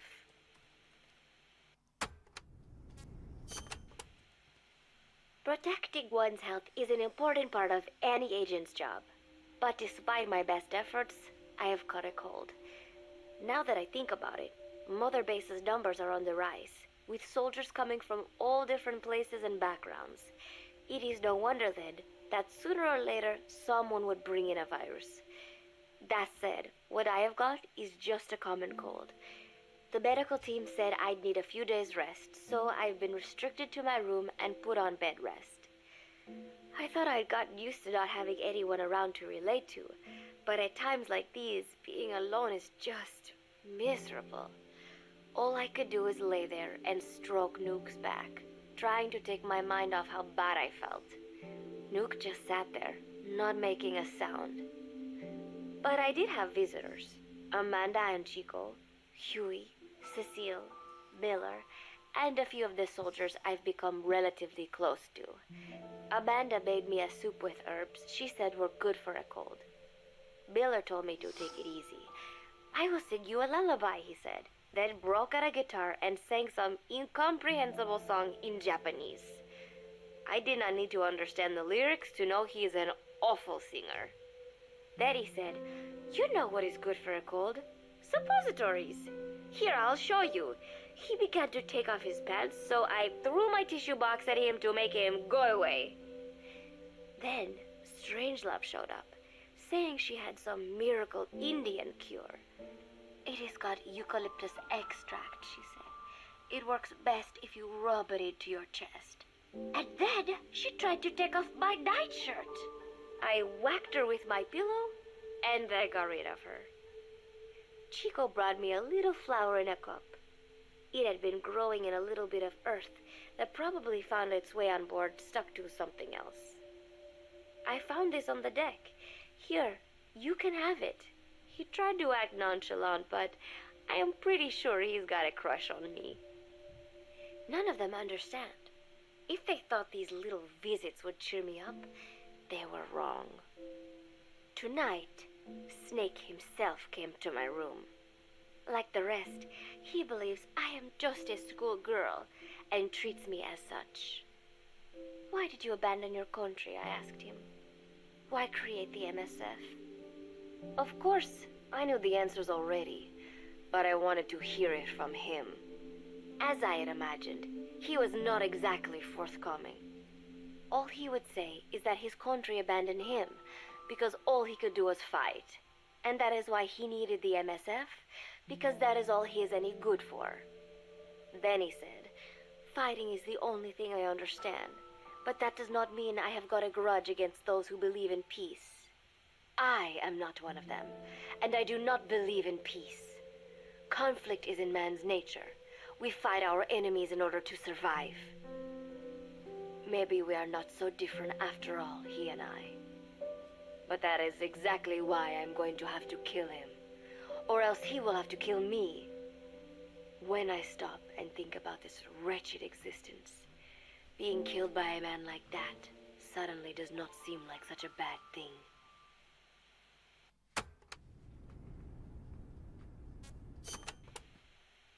Every month, Mother Base throws a party for all the soldiers whose birthdays fall in that month. There is something strange about a military organization having parties. Really though, it is just an excuse to drink and make noise. It is not easy to get alcohol in a fortress in the middle of the ocean. Most days they are training from dawn till dusk. They do not have time for things like drinking. That is why Snake and Miller came up with the idea, to give everyone a chance to let loose. Obviously, a bunch of boors like that are not going to bother with blowing out candles on a cake. Rather, they sit there in a cloud of cigarette smoke, drink beer, eat meat, tell tasteless jokes, and swap crude insults about one another's hometowns. But it hardly ever breaks out into something serious. They talk up a storm, but they're just having fun. It is funny. You have got members of FSLN rubbing shoulders with the UCLAs, people who once would have considered the other mortal enemies. I wonder if that is what makes Big Boss so popular. In leaving their countries behind, they leave their hatred for other countries too. Miller seemed a little protective of me. Hope they're not being too crude, he said. But soon enough, he too was drunk. He yelled, "Come here and take a look at the real Kazuhira Miller," then dropped his pants and mooned everybody. The other soldiers burst out laughing. I have never seen such a crude, ridiculous party before. And yet, all these people, laughing and acting the fool. Is this what they call peace? For some reason, I began to think about all that has happened since I came here. Fishing with Chico, cooking with Amanda and Cecile, playing soccer, having visitors when I caught a cold. When I stop and think about it, my time here has been the most peaceful of my life. But that is about to end. I cannot imagine he will be willing to negotiate. It seems I am to fight the legendary Big Boss. I do not know if I'll be able to beat him, but if I have to choose between death and defying Cypher, I will gladly choose death. The thought of dying does not scare me. But if I disobey my orders, the fear and despair awaiting me will be far worse than anything I can imagine. It was Cypher who took me in as an orphan, gave me food and a place to live. His orders may have been unreasonable, but I will never repay my debt entirely. It seems I have no choice. I must fight this man. I must fight Snake.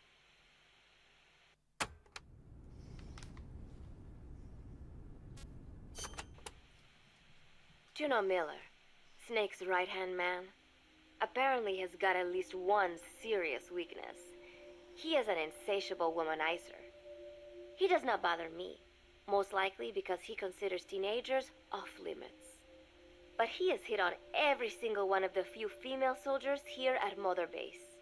They ought to be telling him where to stick it, but end up falling for it so easily. I think some of it stems from the fact that he is actually not that bad looking. Anyway, today, that nasty habit got him in trouble. He and Snake got into one of their rare fights, and I was there to see it. They burst out of the showers, completely naked, trading punches. I am no child. The sight of a naked man does not make me blush, but this was something else. "Maybe this'll teach you," Snake yelled as he slammed his fists into Miller's chest. I heard later that apparently he'd been two-timing someone, and that same someone had gone to Snake with her troubles. As I see it, it is her own fault for letting herself be deceived like that.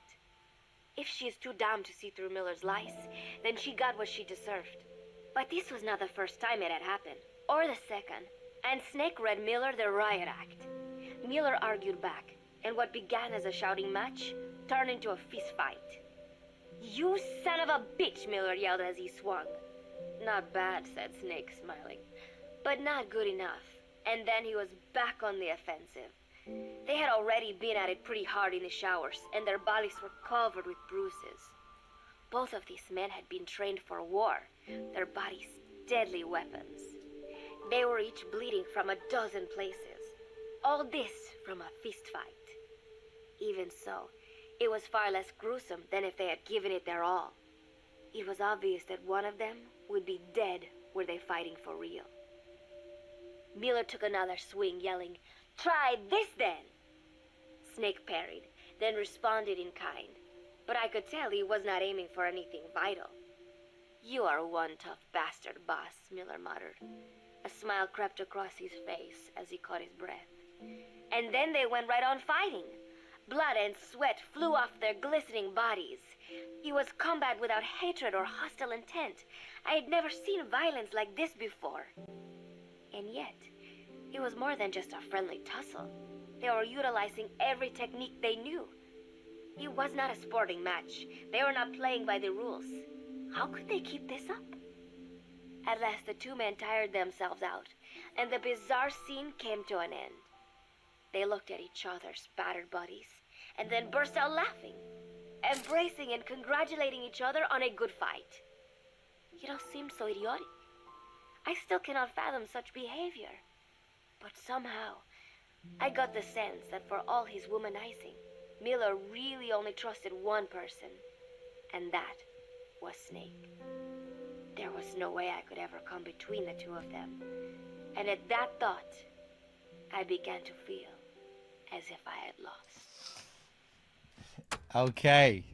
So, chat, do you want to see the extended director's cut version of this tape, which takes you into the experience as it was happening in the showers with Miller and Snake? Earlier on in the playthrough, DRK played a part of the Japanese exclusive radio drama Peace and Kazuhira Blues, and this is another part of it which goes into more detail regarding the sauna scene. Earlier, DRK showed the extended version of the How Miller Met Snake sequence. There's a tape you can get in this game, How Miller Met Snake, and they reflect back on how they first met. And then the radio drama actually takes you back into the action as it was happening. And it's like a 30-40 minute radio drama set of tapes. And yeah, originally all of this released as a radio drama in Japan after the release of Peace Walker. None of this stuff was included with Peace Walker. It was released on its own as its own separate radio drama. But we never got an English version of it. But yeah, it's pretty cool. It just expands on the story of Peace Walker. So just give me a second here, and we'll go and listen to the extended sauna story.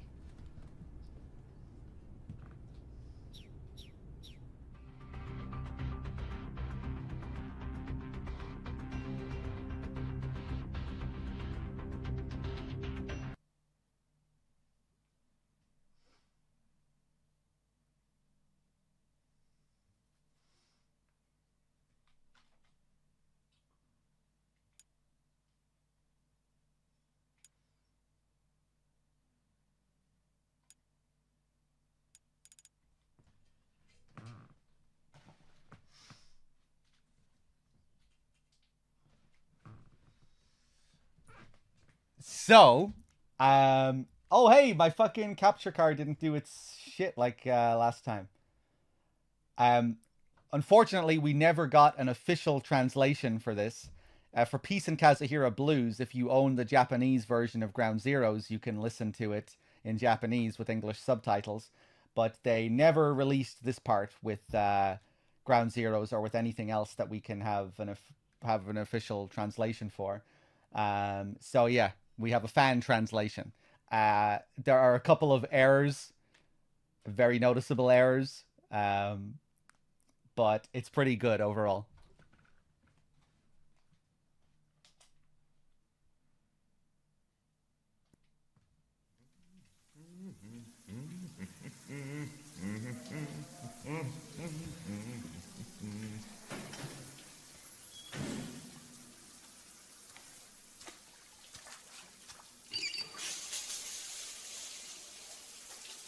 サングラス取ったらどうだ。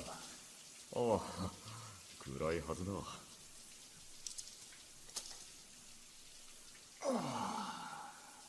ボス、スネークじゃないか。できたんだってな。ん？例の部屋だ。ああ、サウナか。お前らしくない。ん？贅沢なんじゃないのか、このマザーベースにサウナなんて。ボス、開発を許可したのはあんただ。ミッション中に気が変わった。 GMP がかかりすぎるんじゃないかとな。話しただろ。海水を吸い上げてろ過する電気代を考えたら風呂より経済的だ。フィンランド出身の兵士もいるし士気も上がる。石鹸使うか。断る。スタッフの評判もいいぞ。赤くなるまで石を焼くんだ。で水をかけて蒸気を出す。本格的なフィンランドサウナだ。20人は入れる。ああ。スネークカズ、ここで怪我人が出たって。ん？ほんの内身程度だろ。尾てい骨骨折、診療所に1ヶ月。誰だった？アルマジロ。その時お前もいたんだって。ああ、急に転んだんだ。石鹸かな。転んだ。あのアルマジロが。人一倍身長で戦車より重心の低いあいつが。あまりの振動でマザーベース中のウミネコが飛び立ったそうだ。へえ。のぼせたのかな、サウナで。ほう、サウナで。ボス。カズ。ボス？お前何か言いたいことはあるか？ああ、そうだな、スネーク。サウナ入る？案内してもらおうか。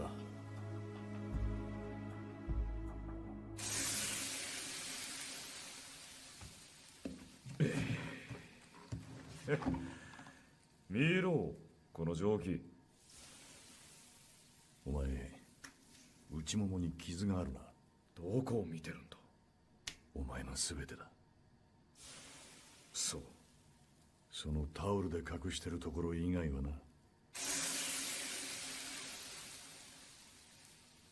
カズ、それでどうだ、サウナ。なかなかだろ。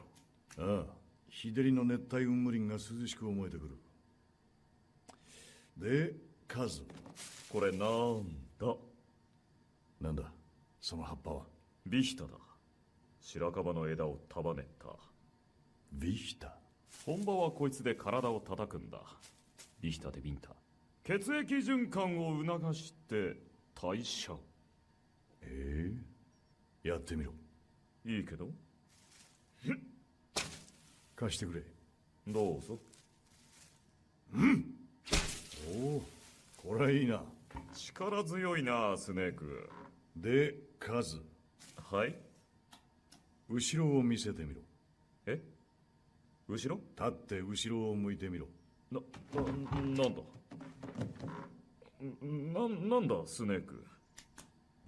タオルを取れ。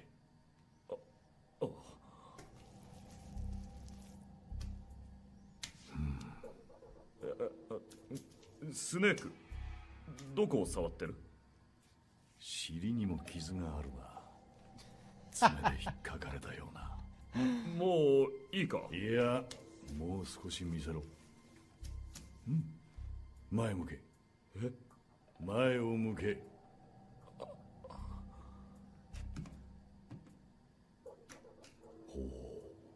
スネーク。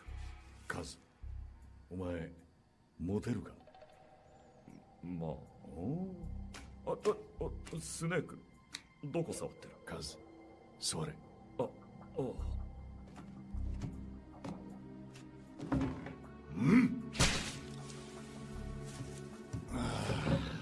お前覚えてるか？え？会って間もない頃だ。お前、俺に女の数を聞いたな。ものにした女の数だったか？あれから2年だ。お前何人になった？これくらいかな。そんなにか？いや、どうやったら2年でそんなに増えるんだ、この生活で。カズ、俺はここの連中の惚れた腫れたに首を突っ込む気はない。個人の自由、自己責任だ。さすがボス。だがそれは自分のそれぞれのスタッフの責務や精神に悪影響ないのが大前提だ。わかるな？熱くなってきたから俺はそろそろ。カズ、お前ここの副司令ならわきまえたらどうだ？なんだよ。ガゼルから相談があった。ミッション戻ってすぐにだ。俺言って話したいことがあるとな。あいつはここで働くのは惜しいほど美人だよな。そうだな。お前らできてるんだって？そう言ってたか。ところがガゼルはお前がスワンといるのを見ちまったそうだ。スワンもここにいるのはもったいないような子だなあ。まあ2人でいることくらい。入ったのか？え？スワンとここのシャワー室に2人きりで入ったのか？いったどうなんだ？そう聞いたぞ。石鹸プレイをしてたとな。石鹸だった！いえ、悪かった。ついそれをアルマジロが見た。スワンはアルマジロのガールフレンドなんだって？そりゃあ驚くよな。重戦車並みの安定感を誇るアルマジロがひっくり返るくらいな。マザーベース中の海猫が飛び立つわ。ビスタ二股共有施設の乱用、挙句スタッフの負傷。お前何やってる？スネーク。俺にこんな説教をさせるな！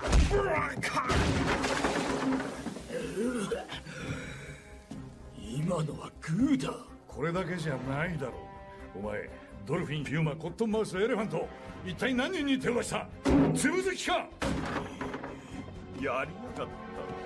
くぬ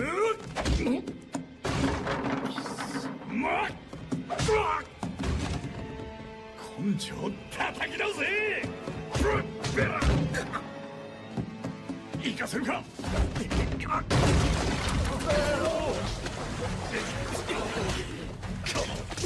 スケベグラサン野郎！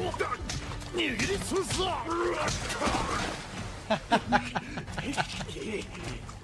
待て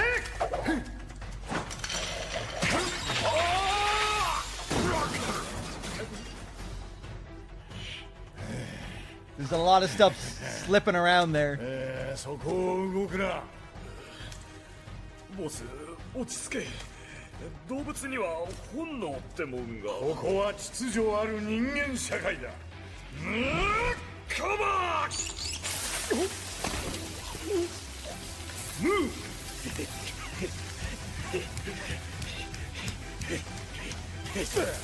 待て！スネークキッ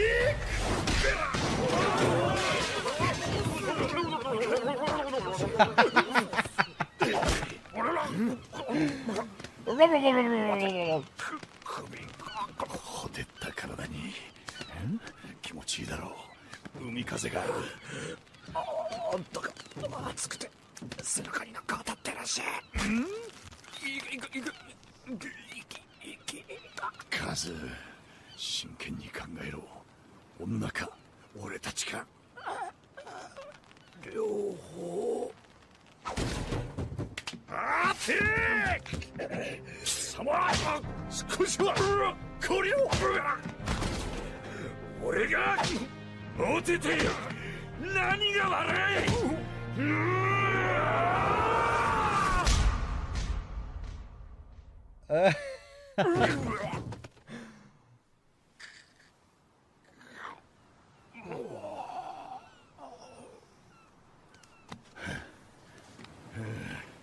いいパンチだ。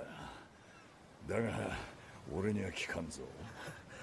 さすがだなボス。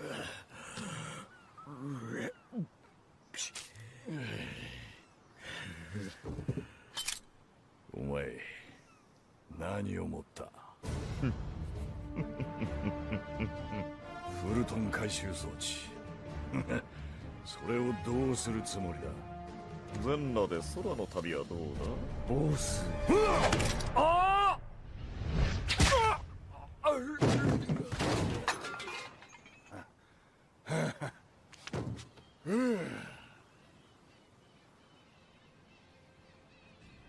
全員に謝れ。ああ。少しは慎め。ああ。サウナ掃除1年。ああ。よし。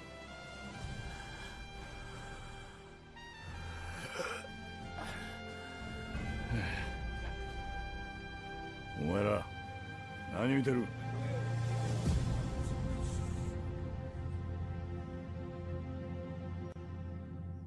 持ち場に戻れ。Woo! Bravo! Yeah, someone was asking, we already played the Peace and Kazuhira Blues earlier, the other part of the radio drama. So, yeah, we won't be doing that again. DRK did that earlier on in the playthrough. But, yeah, it's great. Now, let's get back into our game, shall we? Hold on.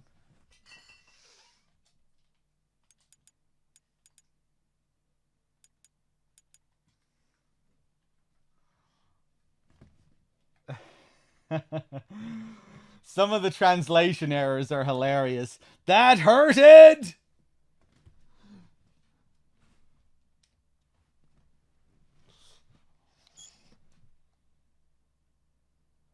Let's see. Yeah, my battery is almost dead. And I just remember from the last time I loaded up this save, I didn't have all of Zeke's parts. We might need to grind for Zeke again. We might need to grind for Zeke again. Let's see. I have a feeling we will.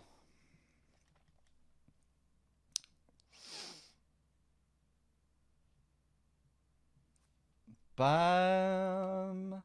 Ba-da-da-doo-doo.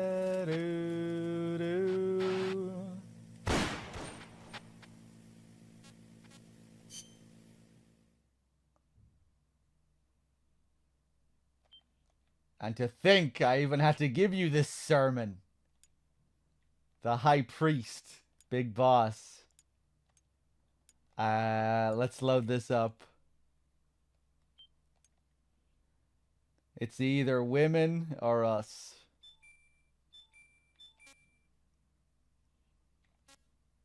Let me go back to Mother Base first.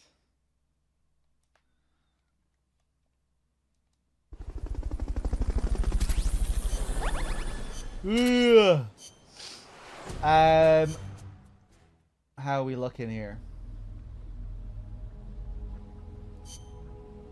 Oh, nice. Okay, we're good. Oh.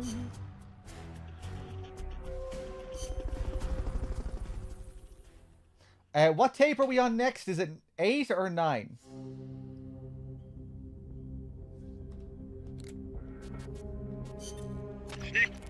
It's 9. Yeah, the last one was 8.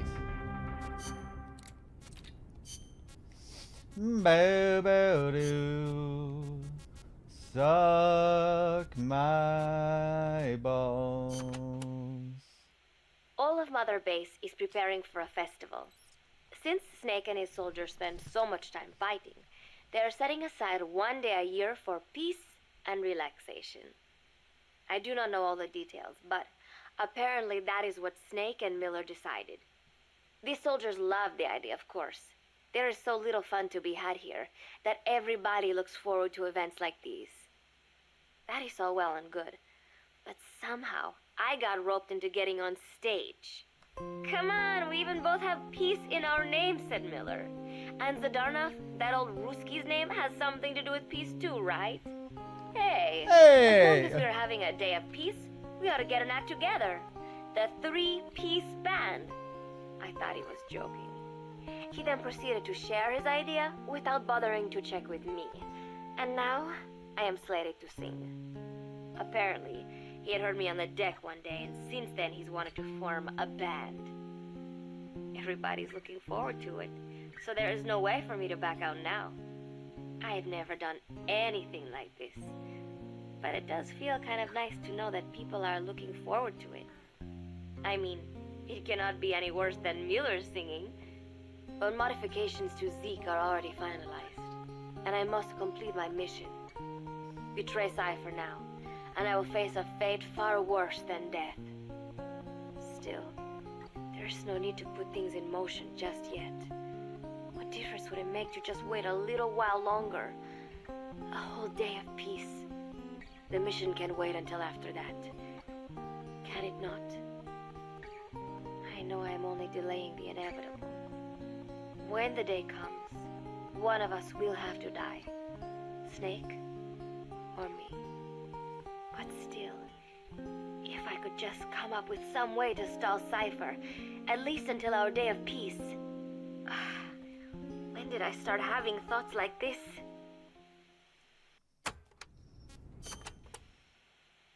My cover is blown. They know nothing of Cypher or my true objective, but they know I am a spy. There is no more time left. I must act now. I must complete my mission. How did it come to this? All I wanted was 3 more days.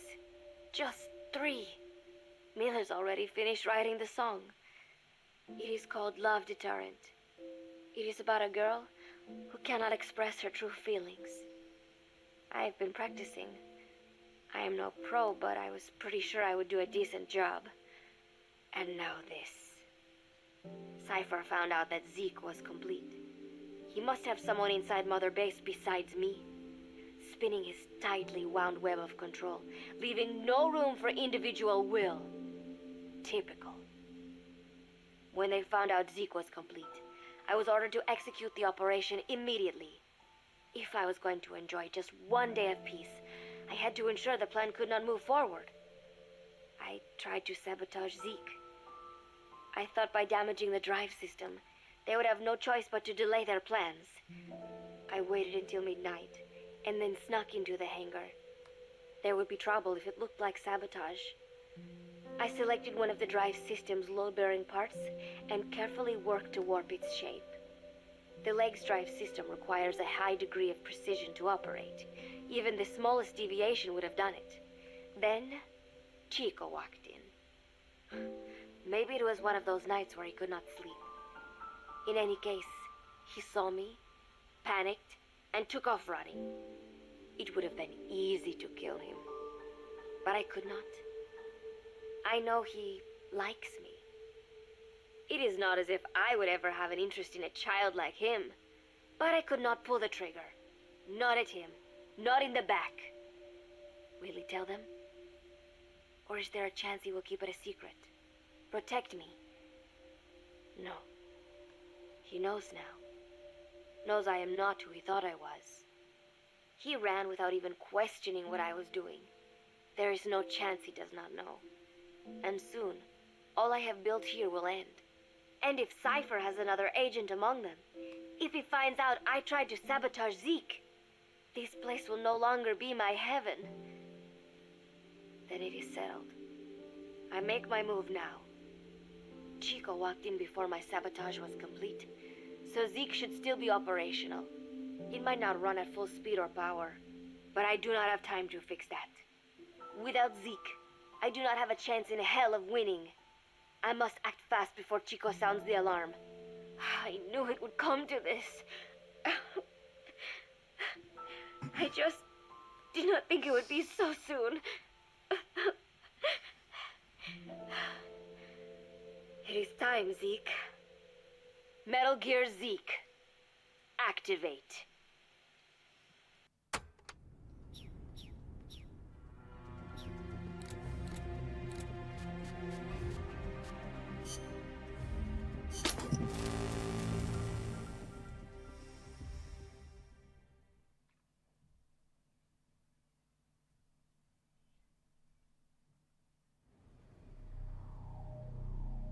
Big Boss!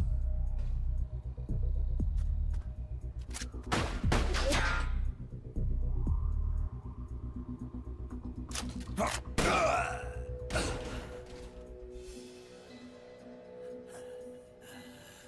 work is done. What are you talking about? V for victory!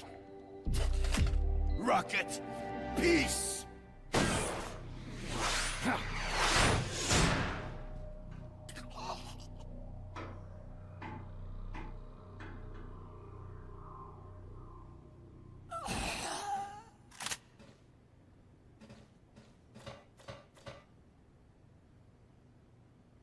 Kaz, I found Zadornov.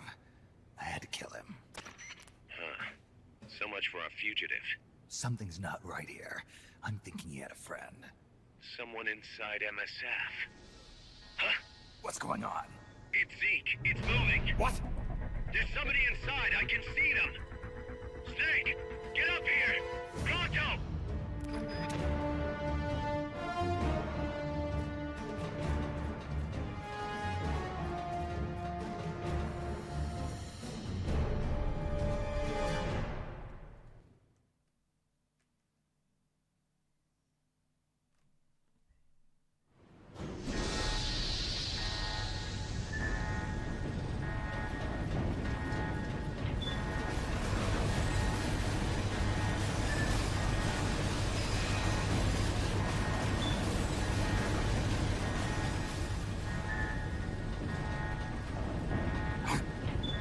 Took you long enough, Big Boss.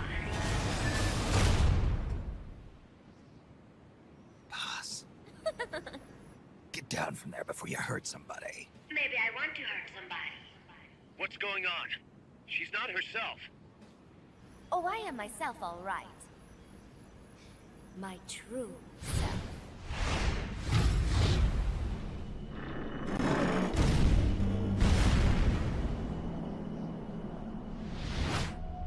Kaz, shut that thing down. I can't! The controls aren't responding! Then how's it moving? I made some modifications. This machine was meant to have a human pilot. Modifications? Kaz, what are you... Never thought I'd be into machines, huh? Then Zadornov's escape was a diversion. Kaz, what are you doing? I'm taking it back. Taking it back? Where? To our leaders. To Cypher. Cypher? This weapon is Cypher's creation. Paz, get down from there. Do not call me that. I am Pacifica Ocean.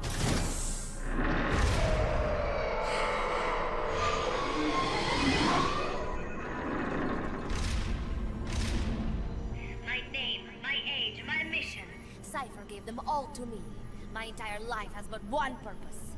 To carry out Cypher's plan. The nasty tobacco. The angel of peace scrap. The whole thing with a dream routine. I am through with all of it. Paz, you They can't. told you not to call me that. It makes me want to puke. Everything has gone exactly as planned. Now the Real Peace Walker project is finally about to reach its goal. The real project.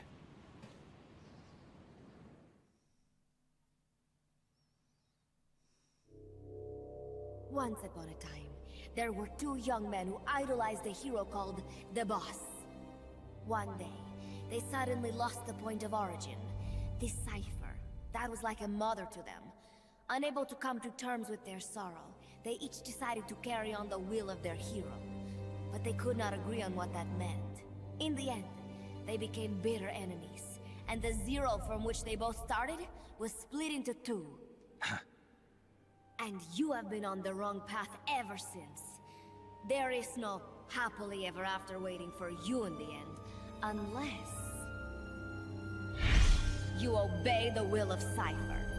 Where does an army without borders call home? A state without borders, of course. A world without borders. A world without borders. The Cold War order is about to collapse. The age of electronic intelligence is about to begin. The NSA, CSS, NRO, DIA, etc., etc. The intelligence community that is long bickered amongst itself will be united in a world governed by electrons.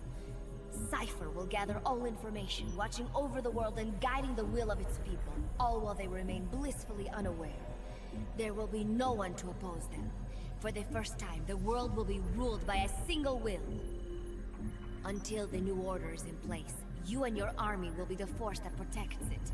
You will be Cypher's deterrent, pulling the wool over the eyes of the old order with your charisma and military prowess. Accept our offer, and we will allow you to retain control of MSF and Zeke. That's an offer. The boss threw down her gun, and with it, her life's calling. You, her disciple, have never been able to do that. You are too afraid to let go. I was made to fight. I am a gun. Is that so? Then what do you call this? Is it a gun too? You are a lousy liar. Admit it. This thing is a monstrosity, a product of your own fear. But not Cypher. Cypher thought of something different. Cypher's going to control guns. Control guns? That is right. Not deter, control.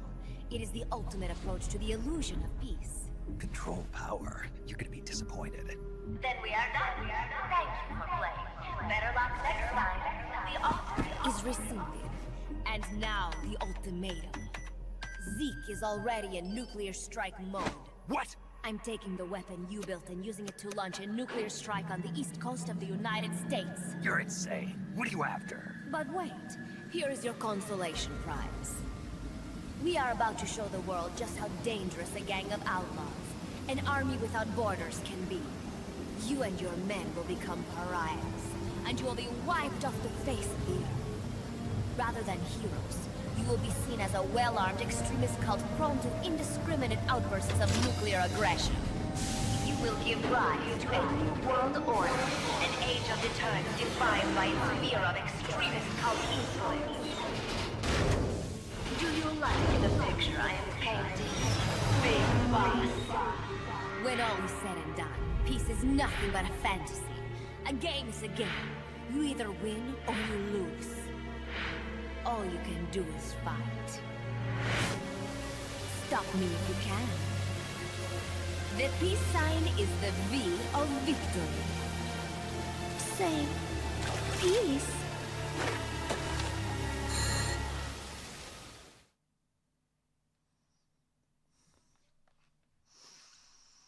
Are you ready to go full anime, chat? Is your body ready?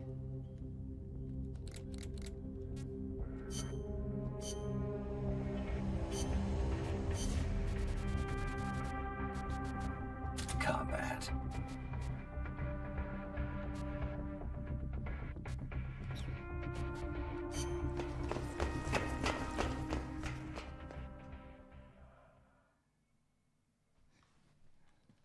Here we go.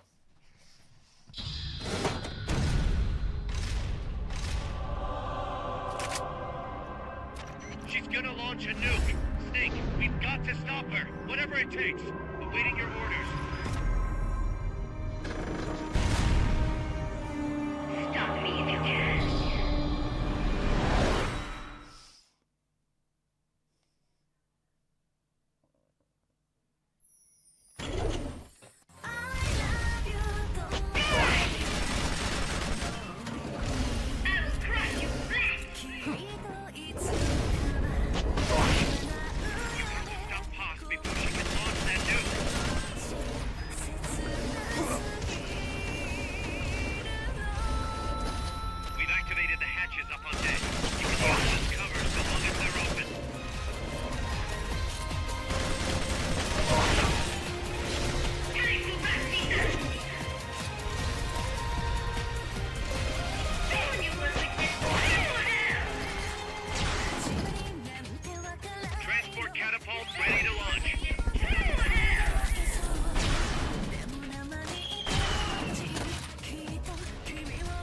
Ah!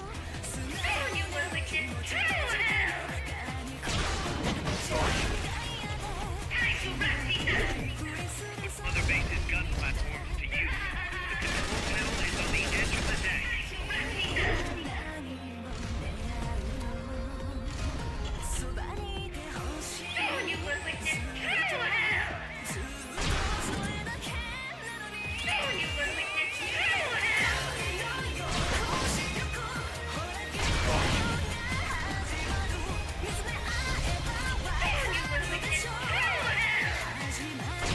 Strike request target confirmed. Commence attack.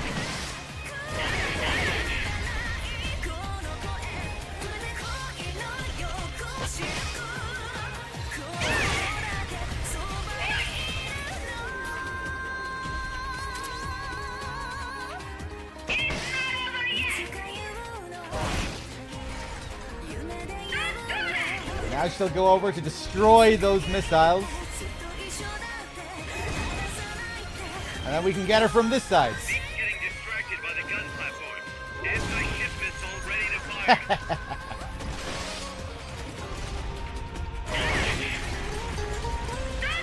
Eyes are loaded in the transport catapult. Fire away. Zeke's getting distracted by the gun platforms. Now's your chance to attack.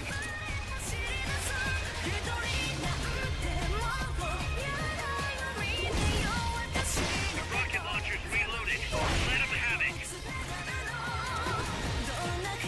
Let's see if we can get her again. Ah. Launcher ready to fire.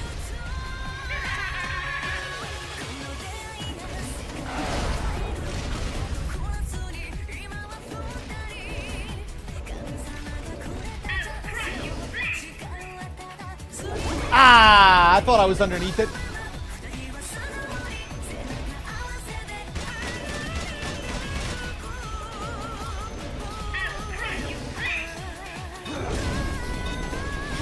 Oh, fuck! We're aborting the strike for now.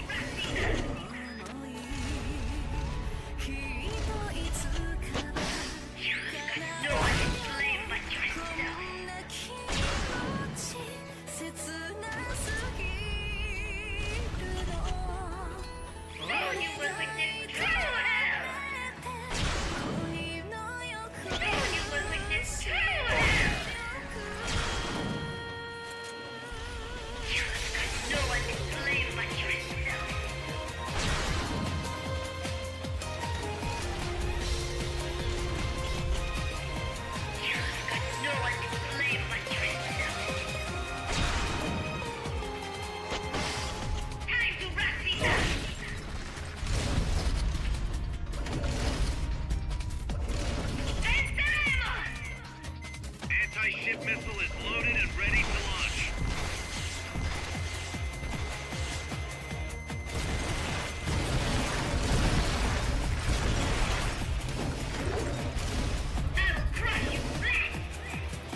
Ah! I thought I was too late.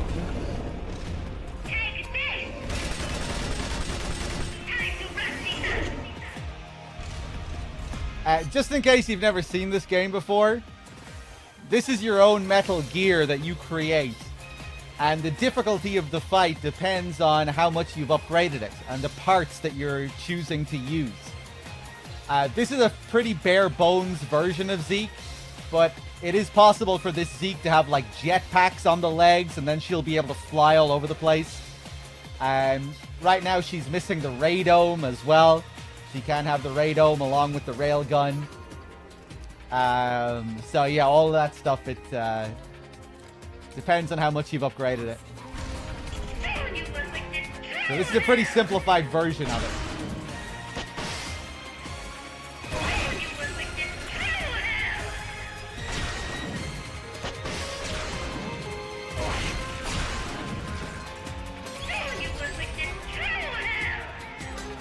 I probably won't have time here.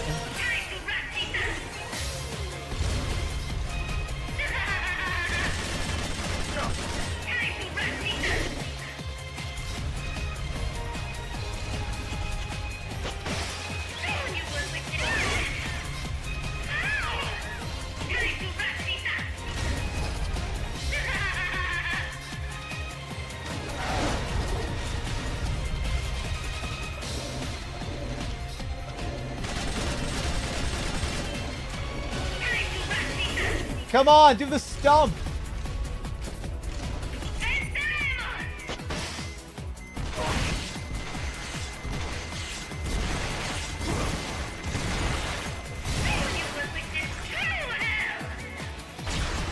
Anti-ship missile ready to fire.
No use.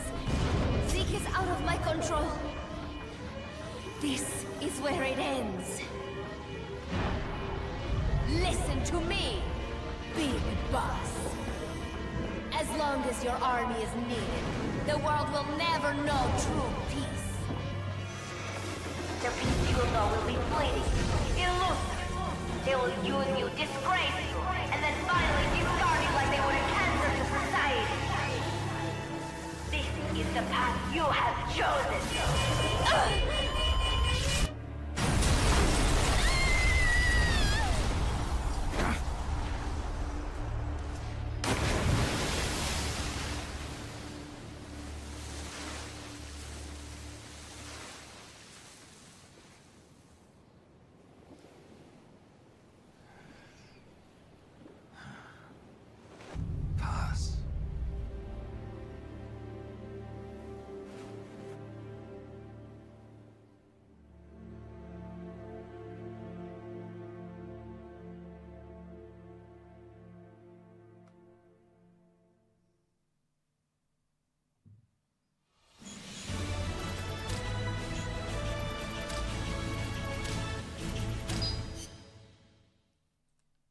Who would have thought that little girl was working against us?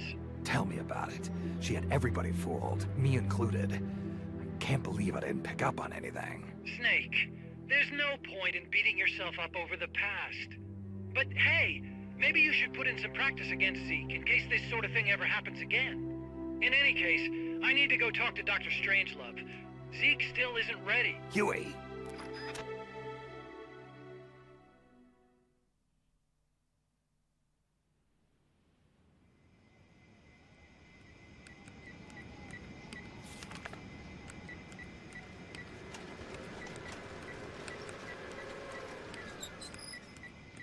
How's it going? How's Zeke look? The attitude control AI had a backup, so it should be able to walk. Really? Oh, that's good. Beyond that, it's up to the creator. Stop! Don't come any closer, Doctor. There's something I've been meaning to ask you. Do you despise me? Doctor, are you asking me out? No, no. Not at all. No? Pity. Because I've just had my heart broken by someone else. What? I only like those who can stand on their own. If you fancy me, then come walk with me. Who knows what miracles might happen. Love is blind after all.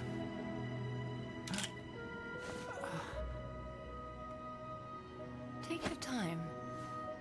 I'll be waiting.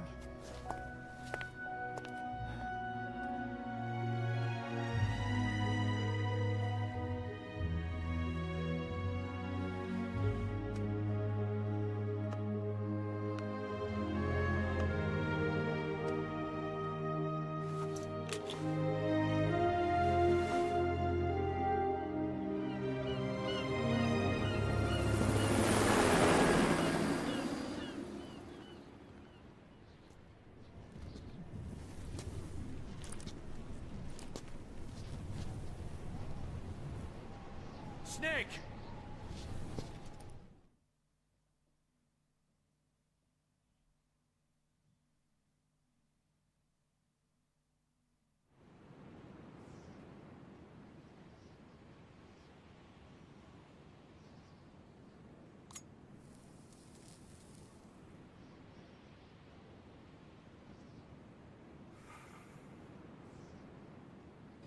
That name Paz mentioned at the end, Cipher.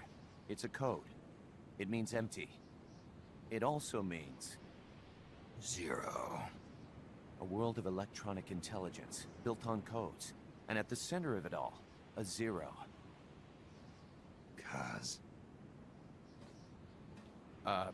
Look, boss. I owe you an apology. Hear me out, okay? Sure. I knew Paz and the Professor. I knew who they really were all along. Kaz. I used them. I suppose you were the one that brought them to Columbia in the first place, huh? Guilty as charged. Paz wasn't just CIA, you know.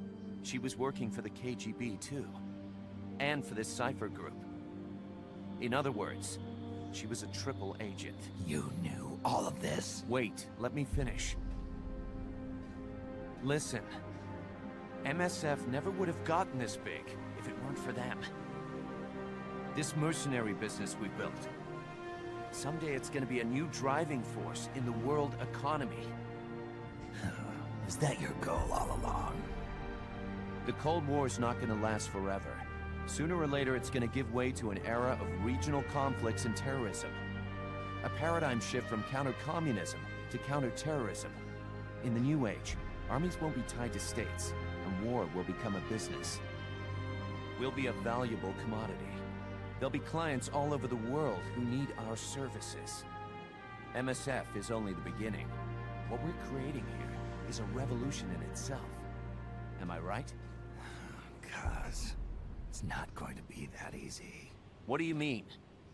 This whole Peace Walker thing has left our mark on the history of the Old Order. We've put ourselves on the radar of intelligence agencies and governments east and west. The whole world probably knows about us now. Including that Cipher outfit. We've let ourselves interfere with the times, with the Cold War system of deterrence. We're an army without a flag. We weren't supposed to take sides in international affairs, but we did. I see your point. So what happens to us now? We'll be hunted. Not everybody's gonna be happy with us, huh? You're damn right. We upset the global military balance of power. And these people would rather our army without borders not exist at all? They're gonna come knocking real soon. There's no turning back now. We're a wrench in the old system of deterrence. As long as the times refuse to change, we're gonna make a hell of a racket. Then who are we gonna fight? The establishment. Anybody who tries to restore the old balance wants to snuff us out of existence. Which establishment? It won't be a particular country or ideology that hunts us. Who then? We are going to be fighting the biggest beast of all. The Times. 10 years ago, the Times rejected the boss and killed her. And now, we're the ones being tested. Will the Times erase us? Or work with us? It's gonna be a lonely battle. No good or evil. No winners or losers. Business will have to wait. The question we have to ask ourselves now is, can we survive long enough to see the 21st century? I'm with you, boss. We'll see how it turns out together.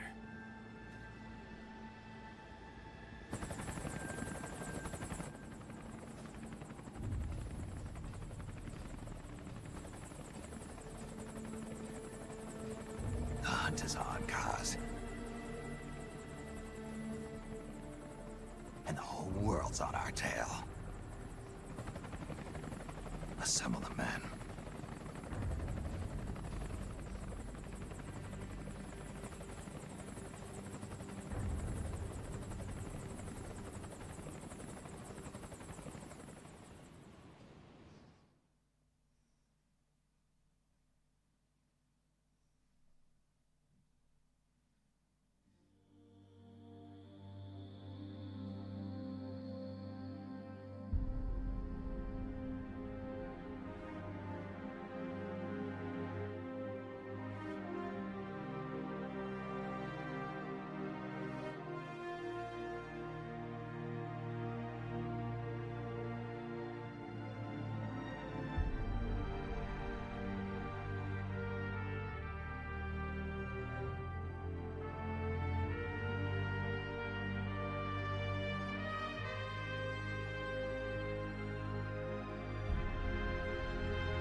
Alright, fools. We're almost done with Peace Walker. We have a little bit to do after the credits. We'll probably do a bit of fucking around with the dates as well. So yeah, just some post-game tapes. Dates with Kaz and Paz. And then we'll move on to Ground Zeroes.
When heavens divide, I will see the choices within my hands.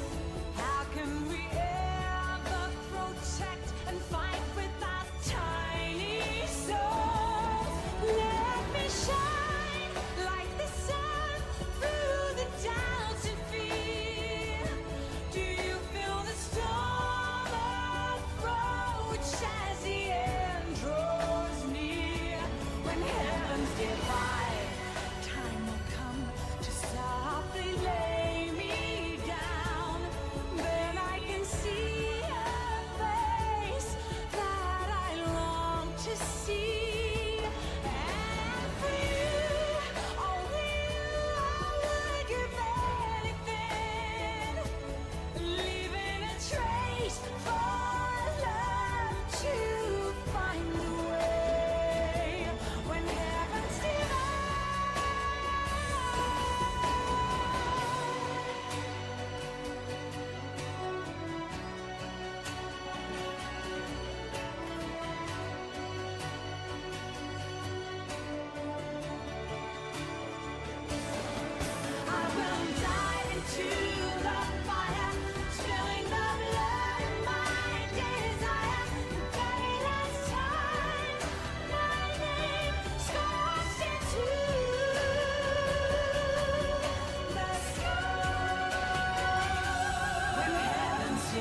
forsake our countries. We will leave our motherlands behind us and become one with this earth. We have no nation, no philosophy, no ideology. We go where we're needed, fighting not for country, not for government, but for ourselves. We need no reason to fight. We fight because we are needed. We will be the deterrent for those with no other recourse. We are soldiers without borders, our purpose defined by the era we live in. We will sometimes have to sell ourselves and services. If the times demand it, we'll be revolutionaries, criminals, terrorists. And yes, we may all be headed straight to hell. But what better place for us than this? It is our only home, our heaven and our hell. This is utter heaven.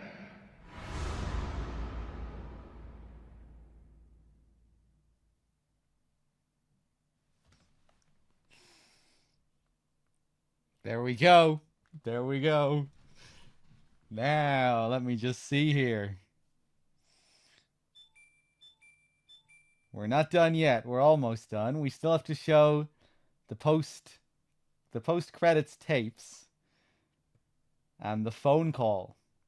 To really get this game's final piece of story, you have to complete all of the side-ups.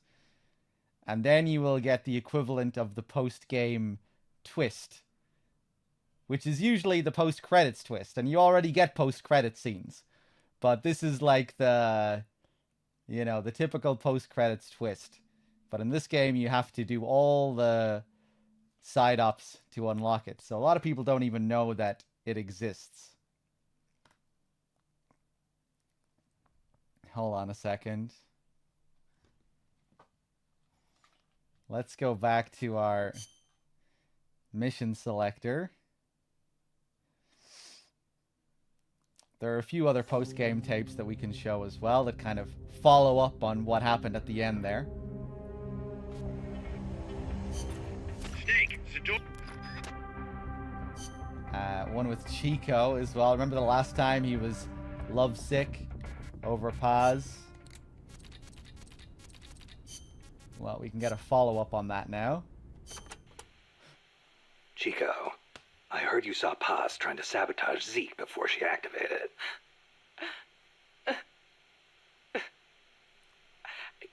I should have stopped her. If only I hadn't run away. I could have captured her before she got inside. If I'd done that, she'd still be here. She was carrying a gun. Probably trained to use it too. Don't blame yourself. You couldn't have stopped her anyway. You were unarmed. I could have at least talked to her. If I'd promised not to tell anyone, Paz wouldn't have gone and done what she did. It's just I was so shocked. I panicked.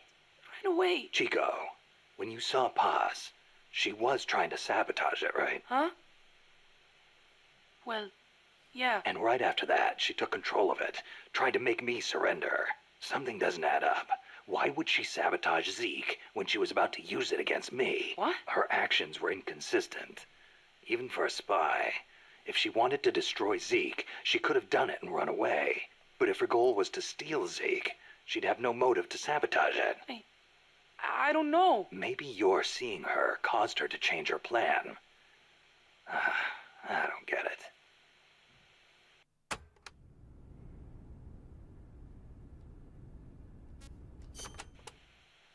Do you think Paz was planning to double-cross Cypher? Without Zeke, she wouldn't have any way to threaten you. If that were the case, she could have told me all that from the beginning. She wouldn't have had to try and sabotage it. I guess so, but that was the day before Peace Day. Paz was going to sing in a band. I couldn't wait to hear her. What if she wasn't going to double-cross them? Maybe she just wanted to at least be able to enjoy that. Chico. I knew it! If only I hadn't run away. If I talked to her. Promise I wouldn't tell anybody. Don't second-guess yourself. Think about who might have been hurt if you'd kept quiet. Yeah, but... Besides, we don't know for sure she's dead. She was ejected into the ocean, and she had scuba equipment with her. Yeah. Stop beating yourself up over the past, Chico. Put your hope in the future. The past is the past. But the future is up to you. Right, boss. Okay, so now we'll take a look at Miller's tapes.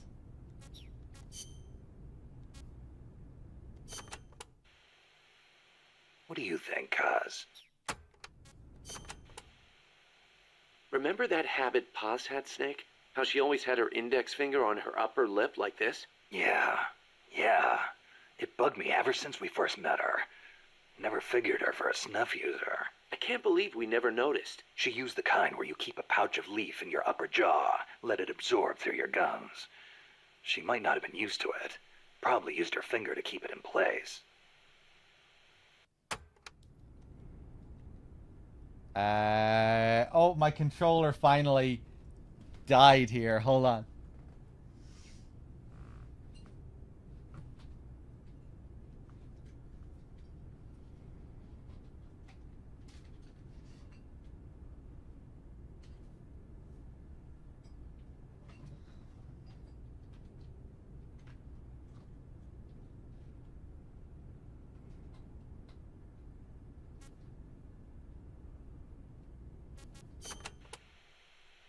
How could Paz... We were gonna start a band together. She was posing as a KGB agent, too. She must have put on the act to get close to Galvez. Wonder how much Coleman knew. But the whole time she was working for some organization called Cypher. Huh. Cypher. Ring any bells, Kaz? Cypher. It means code, or zero in Arabic numerals. Zero. Does that mean something to you? Not sure. You know, cipher and zero were basically the same word. It's a linguistic redundancy. The word stems from the Sanskrit shunya. It corresponds to the Buddhist concept of emptiness. In Buddhism, shunya means hollow. It supposedly refers to something that's swollen and empty on the inside. A big swollen emptiness. Just like outer space. So Kaz doesn't know anything about Cypher, really, huh? He knows that Paz came from Cypher, but doesn't seem to know much about Cypher or Zero. Okay. And it seems like Snake doesn't want to reveal what he might know. So now let's just take a look at the phone call. Like I was saying, this is like your final piece of lore in this game. This is what you unlock when you complete all of the missions, all main missions, all side ups. This is what you get.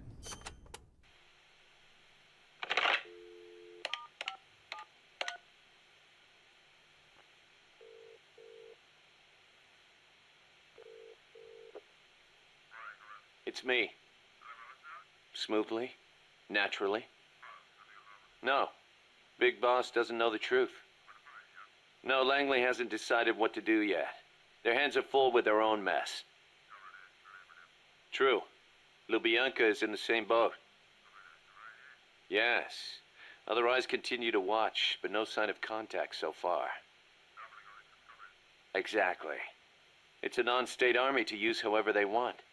They've probably decided there's no sense in wiping them out just yet. Better to make use of them. Indeed they have. There's a site near Angola. And we fully validated the AI as well. Agreed. In the end, a machine is just that. A machine. Sigan was right. It seems it's time for a change in approach. Machines are best suited to specialize in high-level data processing. Yes, of course. Speaking of which, any news on the Suns? 2. Already? Really? But they're strictly an insurance policy, yes? So that's the idea. I wonder how Big Boss will respond. Yes, but I'm only interested in the business angle. Like I said before, I'm neither an enemy nor an ally. I'm merely a business partner. Don't forget it. Yes, I'll be in touch. My dear Zero.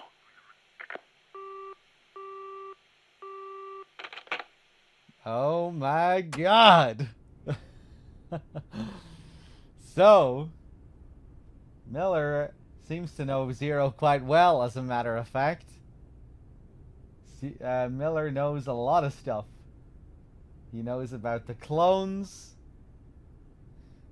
He seems to know a lot of details about the Patriots' plans, what Zero is up to. He knows all about their plans to create an AI. You're revealing there that it was Sigint's idea as well. That it was Sigint who initially came up with the idea for the AI, which makes sense. And, yeah. What a schemer. What a filthy schemer. Really don't understand why Big Boss kept this scumbag around after all this. Well, I don't think Big Boss knew about this. I think this is just for the player more than anything. Yeah.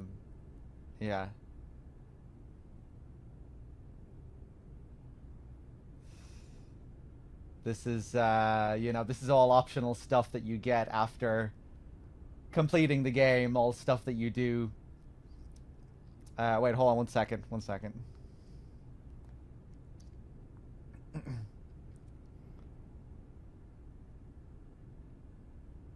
Yeah, but yeah, within the world of the story, I don't think Snake ever finds out about this phone call. I don't interpret this as Snake listening to this. Just because it's something that the player only really does, you know, and it happens after the whole story takes place. I just see this as something that the player gets, that the player hears. You know, and it's not something that they follow up on in Ground Zeroes at all, you know? You don't get the, you know, if Snake heard about this, he would have been questioning him on it, surely. And, yeah, Ground Zeroes acts like he never heard this, so...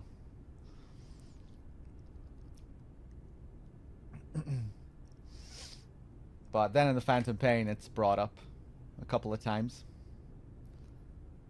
Huey calls Miller out for being the real traitor, that he was the one wrapped up with Zero.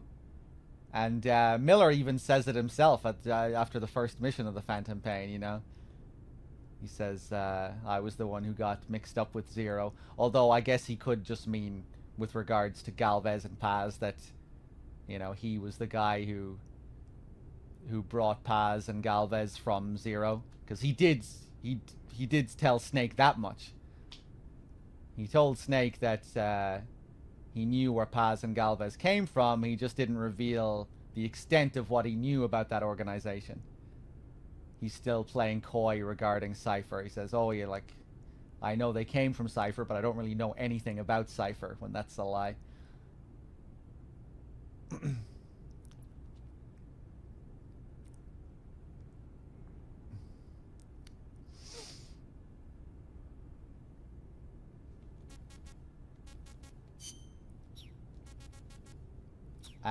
Let's see. Are we going to leave it there? Oh, wait. No. We have dates to do. Yeah, now we'll do the dates and then we'll move on.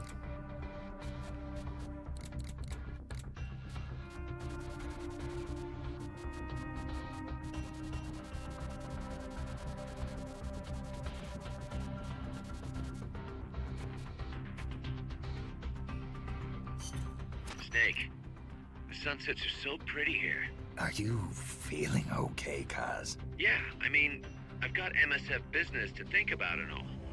And sometimes, it's nice to just sit and watch the sunset, you know? Yeah. Snake, would you be up for going to the coast to watch the sunset? Just the two of us?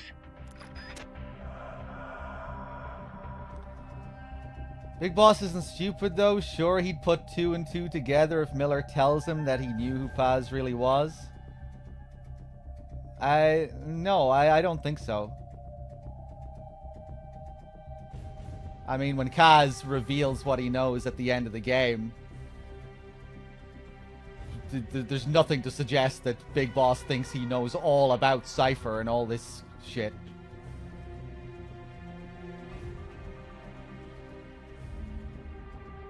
I don't think Big Boss thinks that Kaz is, like, deeply involved with Cypher. Kaz tells him that he doesn't know anything really about Cypher. He just knows where Kaz and Paz came from. Everything suggests that Big Boss believes him on that. He gets angry with him for not telling him about it. But I think he believes that that's, you know, that that's all there is to it. And Big Boss isn't stupid, you say. I don't know about that, man.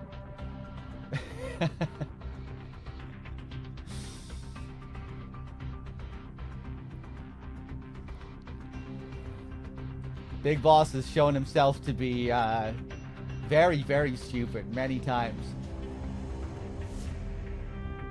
Not so much in this game compared to MGS3, but still, he can be quite simple-minded. Yeah, I would say Big Boss's stupidity is one of his main traits in MGS3. And then it continues to be a thing in this game, but not as much.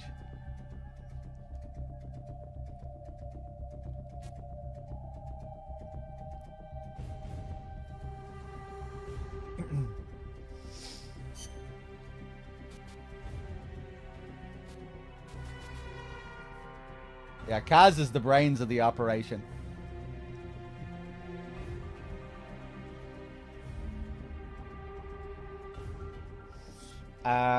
Let's see here.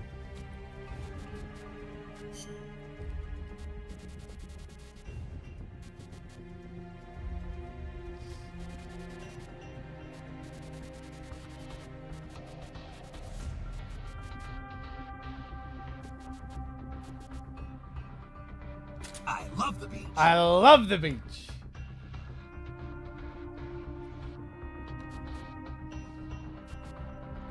But yeah, again, just to listen to this call, like,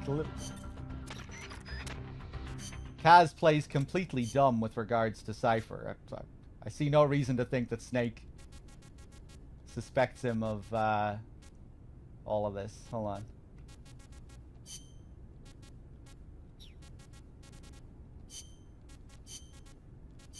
Clients, Cypher. How could Paz... We were gonna start a band together. She was posing as a KGB agent, too. She must have put on the act to get close to Galvez. Wonder how much Coleman knew. But the whole time she was working for some organization called Cypher. Huh. Cypher. Ring any bells, Kaz? Cypher. It means code, or zero in Arabic numerals. Zero. Does that mean something to you? Not sure. You know, Cypher and zero were basically the same word. It's a linguistic redundancy. The word stems from the Sanskrit shunya. It corresponds to the Buddhist concept of emptiness. In Buddhism, shunya means hollow. It supposedly refers to something... Yeah, so you get it, right? Fucking Snake believes everything that's coming out of his mouth there. Kaz is playing dumb. He's trying to theorize about who these people might be. He knows much more than he's letting on. And I don't think... Snake is suspecting anything else. He should, you know, after what he hid from him. But also there, you know, Kaz is acting surprised regarding Paz's true nature, you know? He seemed to know, or at least this is the act. He's you know, he's still saying there that he had no idea that she was this other person, you know? He knew that she came from Cypher, but he didn't know that her whole personality was a fake. Maybe in reality he did know. He probably did, but again, he's only revealing so much to Snake.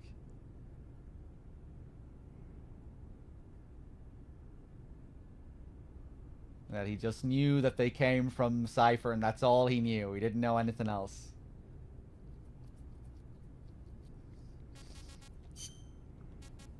Let's see.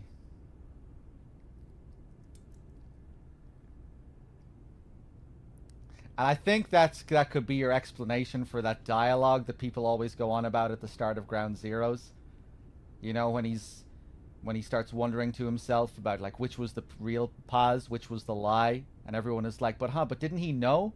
Didn't he know that? Didn't he admit that he knew who Paz was all along? I think this could explain that. That no, the only thing Miller is confessing to is the fact that they came from Cypher. He's still acting like he didn't know about all the rest of it.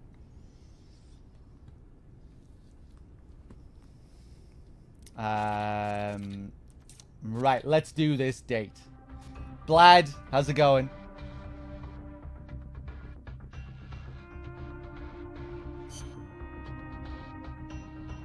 Well...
The Genome Soldiers are all geniuses with IQs of over 180, yeah. That's how they're able to track your footprints in the snow on PlayStation 1 hardware. That isn't 180 IQ, I don't know what is.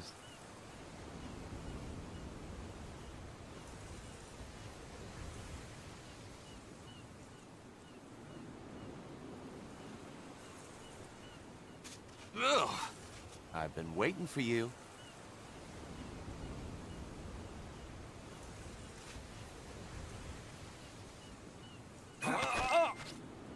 Start talking. I got nothing to hide. Start talking. No skeletons in my closet. Start talking. Okay. There's one thing I never told you. Start talking. You were always my... Start talking. I got nothing to hide. Start talking. No skeletons in my closet. Start talking. Okay. There's one thing I never told you. Start talking. You were always...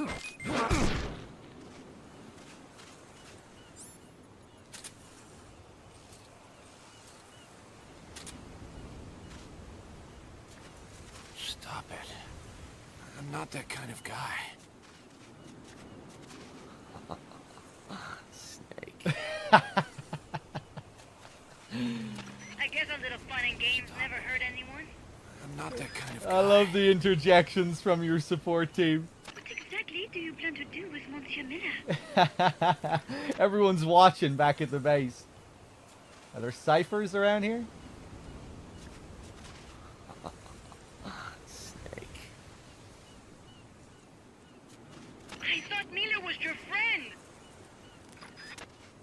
Stop it.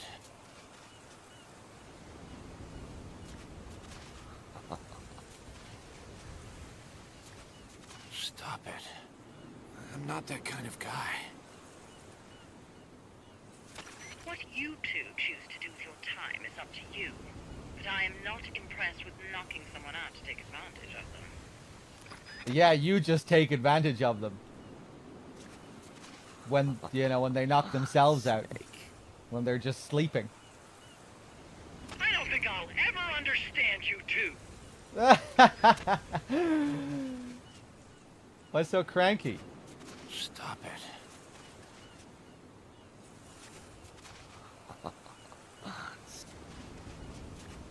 Stop it.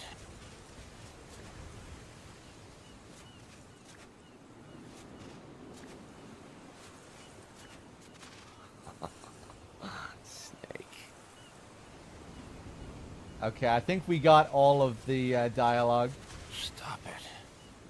I'm not that kind of guy.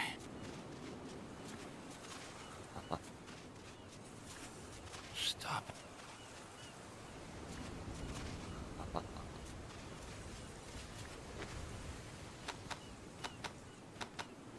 What's your problem?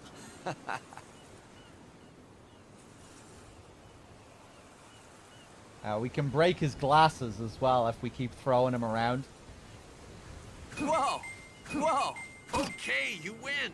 There, you hear that? The crack? I'm ready for my close-up.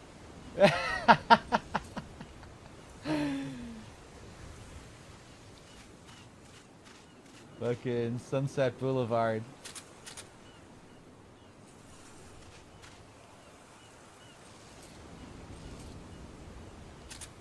You're not ready for your close-up yet, though. Whoa! Get up. You looking to get punched?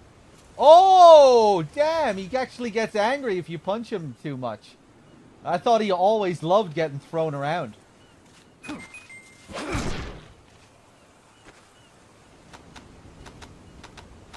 he gonna be angry now?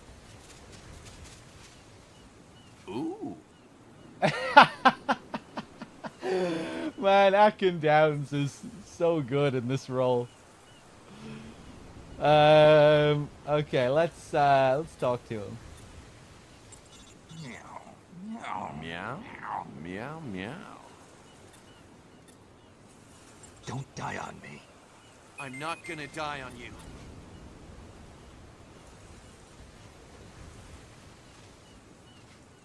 Don't die on me. You too. Impressive. Impressive. Cut it out. You're making me blush. Impressive. Hydra! Hydra! Okay. How will he react to this?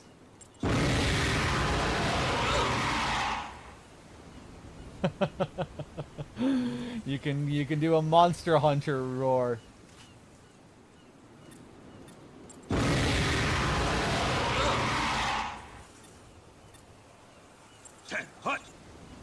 I'm always watching you.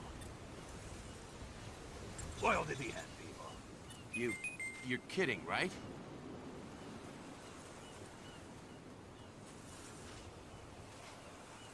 Hasta la victoria, siempre. Venceremos!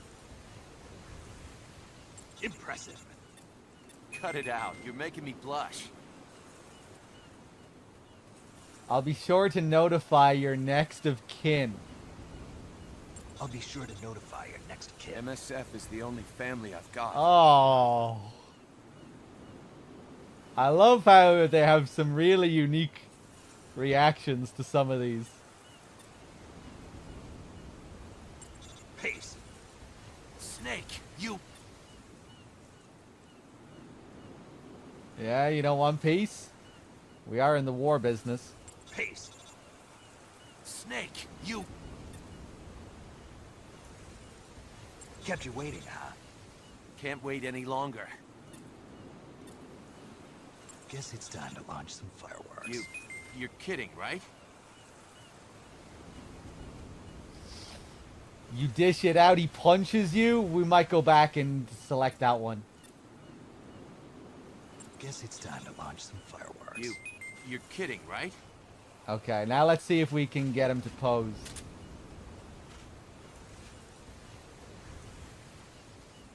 Make sure you get a good shot of my muscles. Yeah, now he'll pose for us.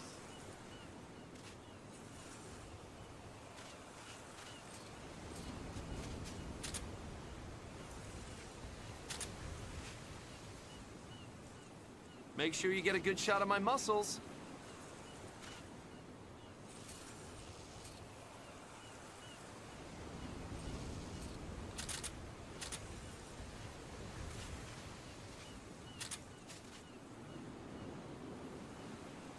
Make sure you get a good shot of my muscles.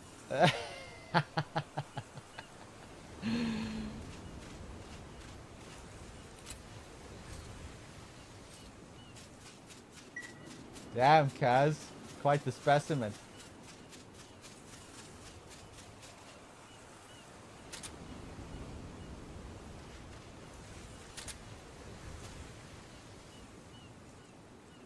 Make sure you get a good shot of my muscles. Hey, there it is. The liquid pose.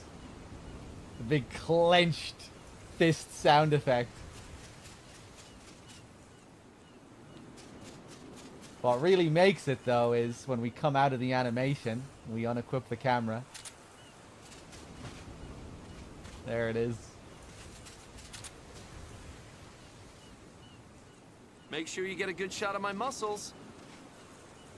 Oh my god.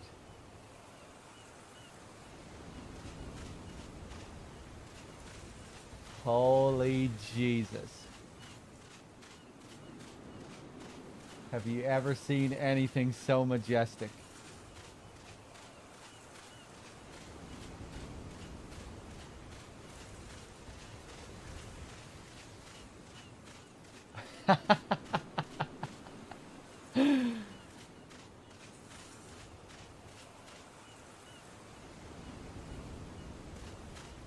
Is this a reference to something in particular?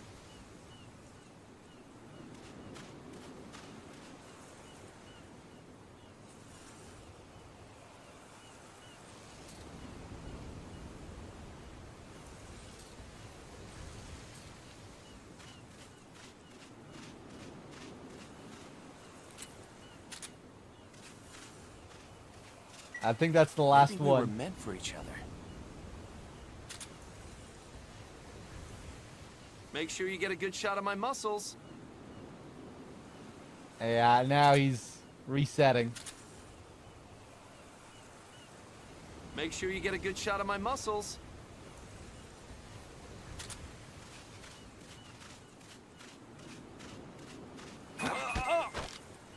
Start talking. I got nothing to hide.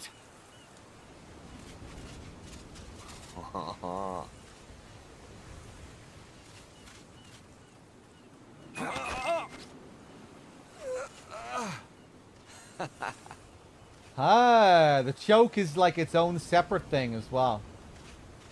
Seems like, and that's probably all I can get from the choke. Ooh. Ooh. We can also get him to air guitar here as well if we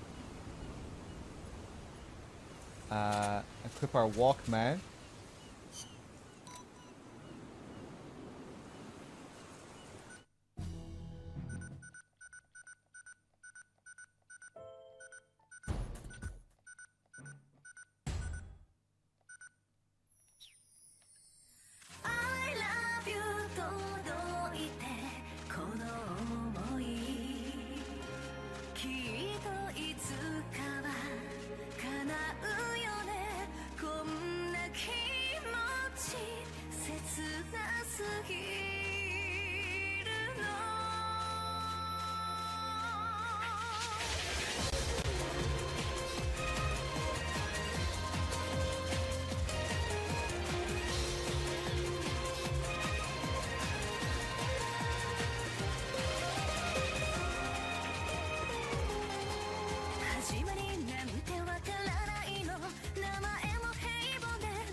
skeleton to my closet. Dirt talk, dirt talk, dirt talk, dirt talk, dirt talk.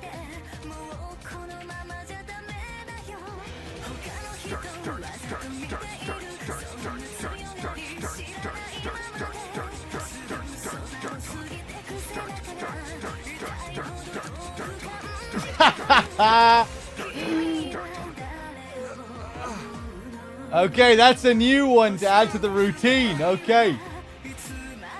I need to get better at that.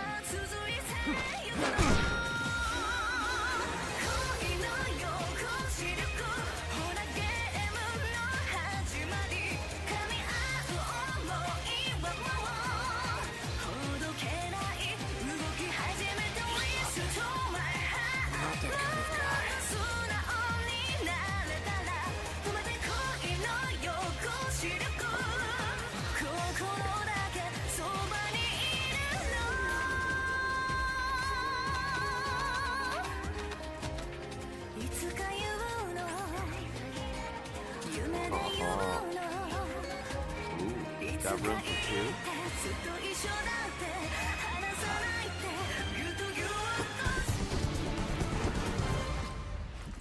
Okay. Boss. I'm not sure if we got an S rank. We'll see.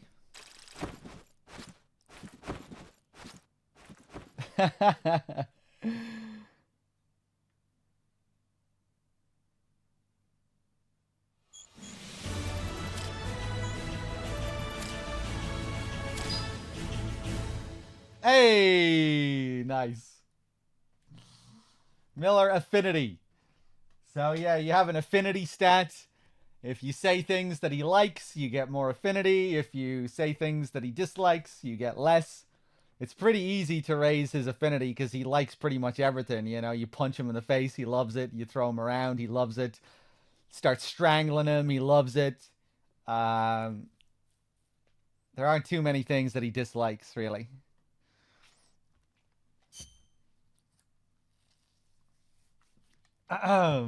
Hey, welcome back, Music Box. Okay. So now we just have our date with Paz.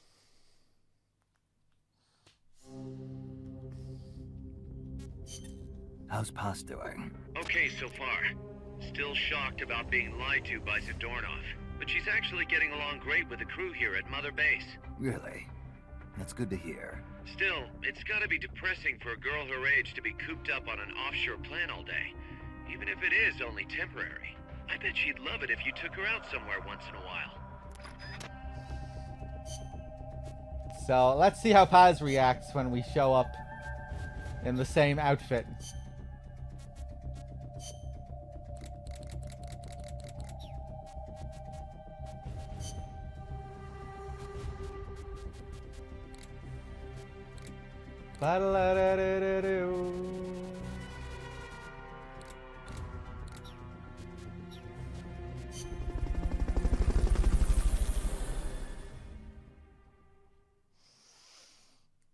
You fished her out? Now this takes place before the end of the game. Before we know the truth.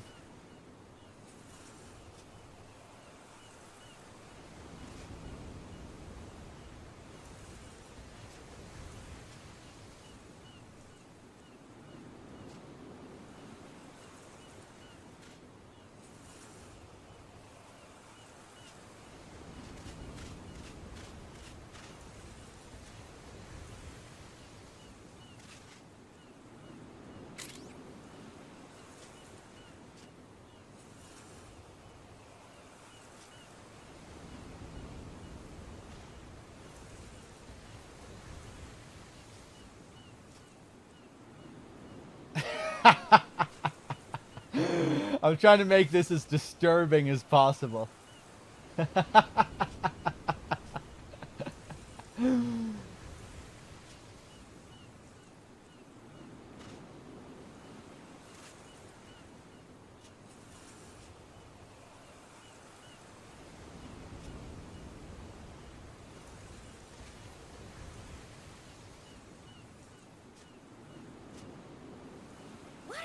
Like that.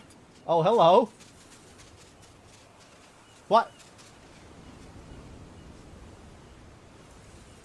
You don't want me to get close. What's wrong? I'm just here to look at the sunset and maybe go out for a little swim. I don't mean you any harm. Did you come here to swim? It is too dangerous. Yeah, I did, but you seem to think I'm coming here for something else. There's no need to be scared. Stay away from me.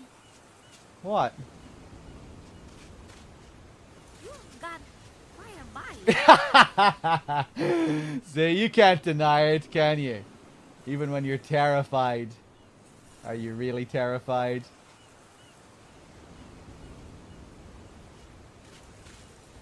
Do not come any closer. Actually, I was just kidding. Anyway, I am coming here for you. Yeah. I'm gonna get you. I'm gonna get you. You're going over there? No, you're not going over there. Where are you going? Where are you going? What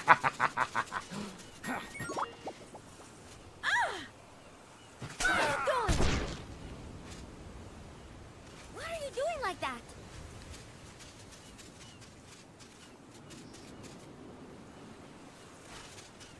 You'll pay for this.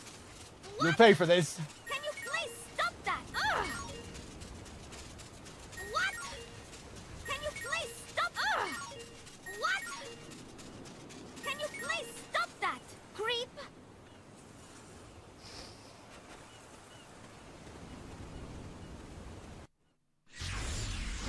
Paz! Wait!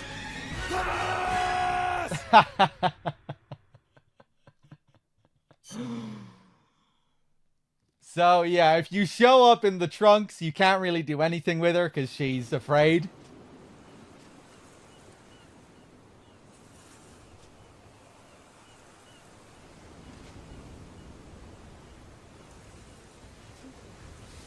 You have quite the body. Oh my god. What are you doing like that? I don't think there's anything else we can really do while she's afraid, is there?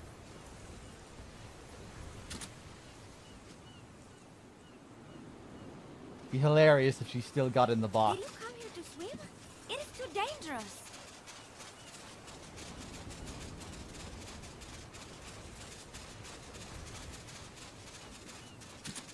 Stay away from me. You've got quite a body. Do not come any closer. Stay away. I am not really comfortable with this. Okay, right. Back to mission selection.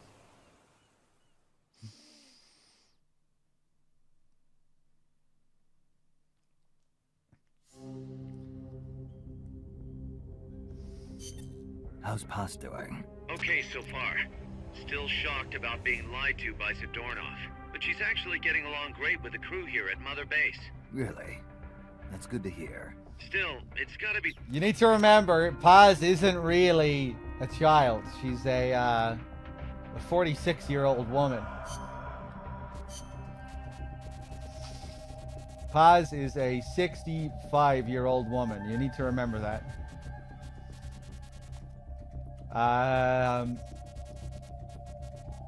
Okay, tuxedo. We got some magazines.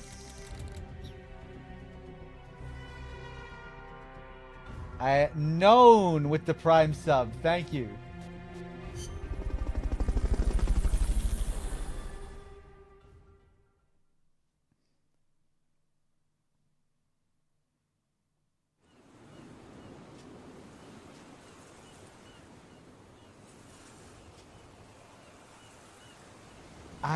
I forget if I can knock Paz out.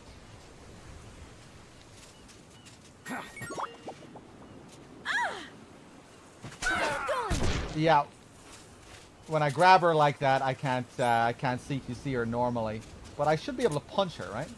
Yeah.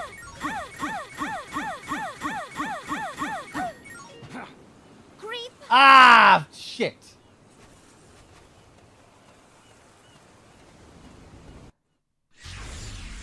Paz, I'm sorry. Don't walk away. Don't walk away.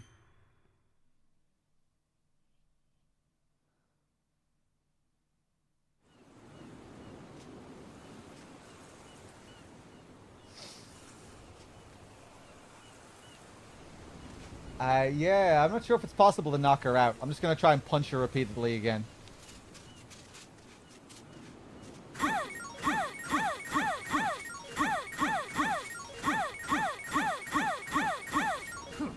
Fuck!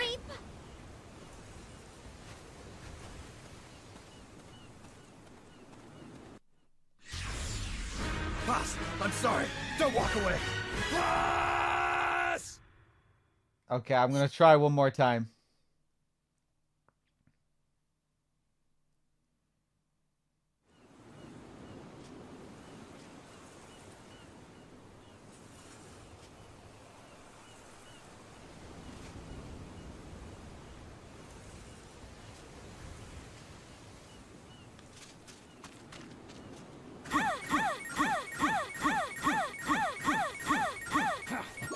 Ah! I didn't mean to hold it. Okay, I give up. I give up. I give up. Let's do it properly this time.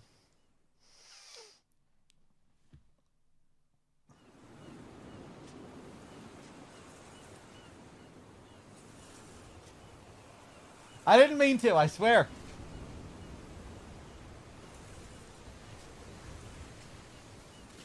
Yeah, her date isn't as good as Kaz's.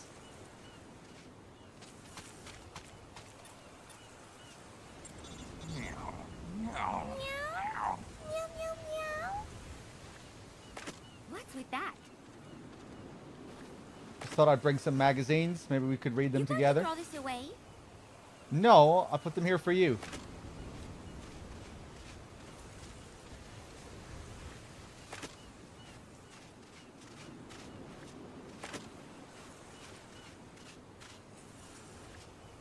They're women's fashion magazines. This is the kind of stuff you'd be interested in, right? You want to read this together? Yeah, sure. What's with that? You going to throw this away?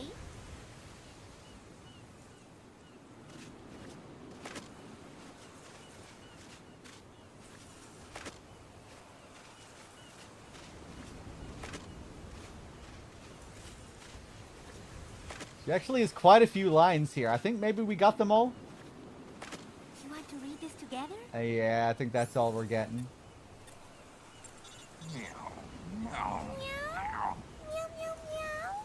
What's with that?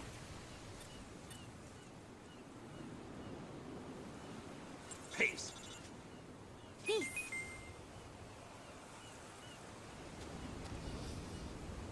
Yeah, you can learn all the skills you need to go on a date by playing this game.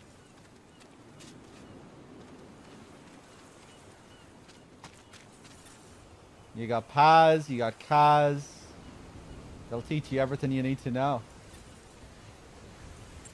Hydra! This works particularly well if you just scream Hydra at any point on your date, whether it's, you know, whether you're having a meal in a restaurant or even if you're in the cinema. Just a nice scream of Hydra gets everyone pretty excited. Impressive. What? No way!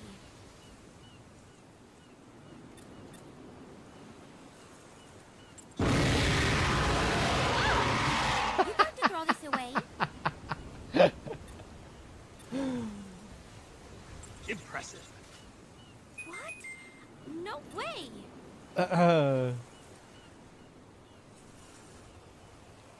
Impressive.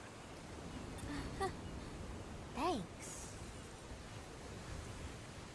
I'll be sure to notify your next I kid. don't have any family. Oh no. Peace. Peace.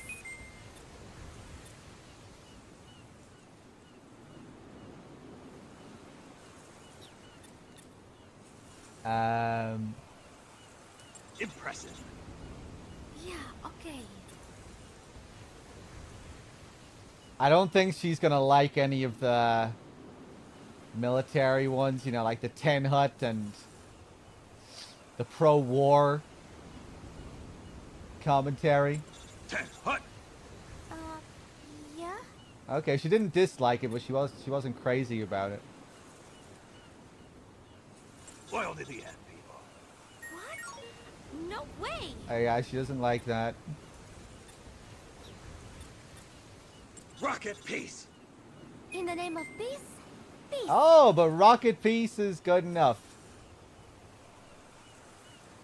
Okay.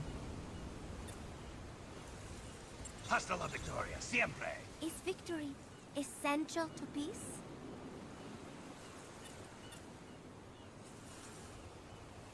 Hasta la victoria, siempre! Is victory essential to peace? Impressive. Yeah, okay.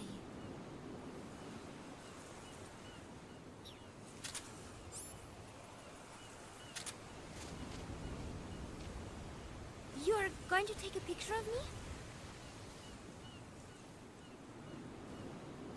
Kaz did this much better. How many poses do you have? You're going to take a picture of me?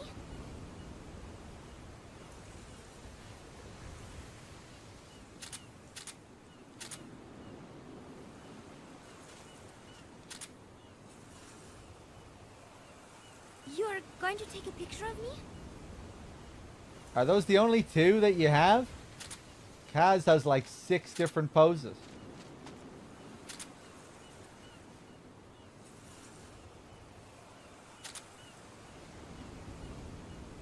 You're going to take a picture of me?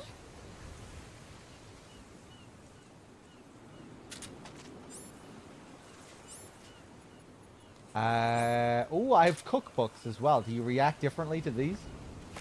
You want to read this together?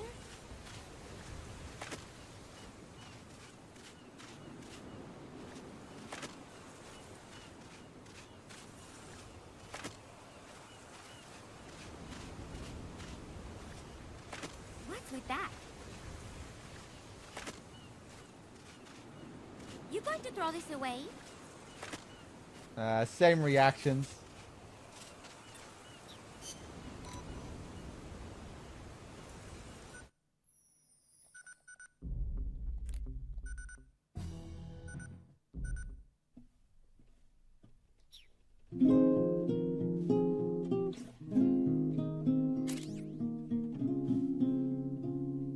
She doesn't react to this rendition.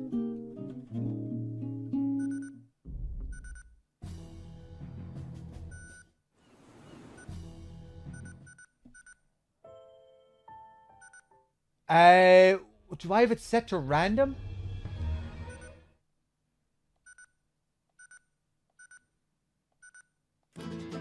Oh, I do, yeah, shuffle, right, I see now, I just saw it.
Boss, I'm sorry. Don't walk away. Fuck. Yeah, I don't know if I want to do the whole thing again just to get her in the box. I think I'm done. We already did the whole Kaz one. Oh wait, I want to see Kaz punch me in the face with that one particular one. Hold on.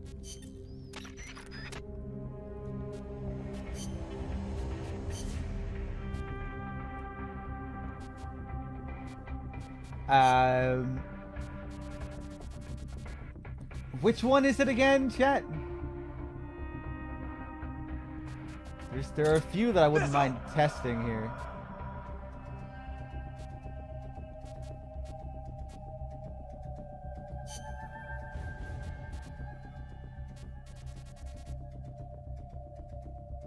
I'll pick up your bones when I'm done. I think he likes this one.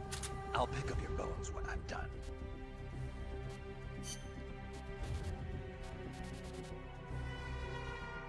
You dish it out, I can take it. That's it. That's the one. Yeah. You dish it out, I can take it.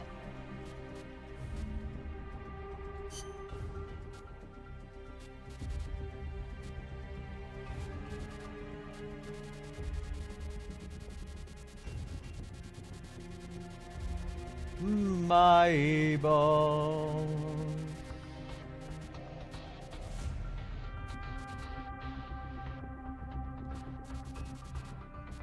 I can feel them.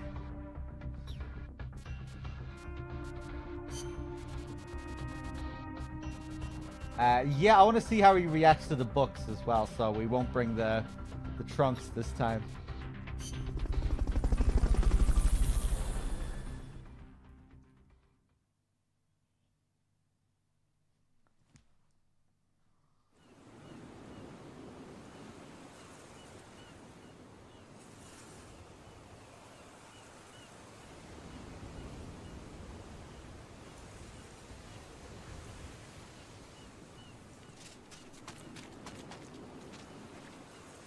What's going on? Let me see that. What's going on?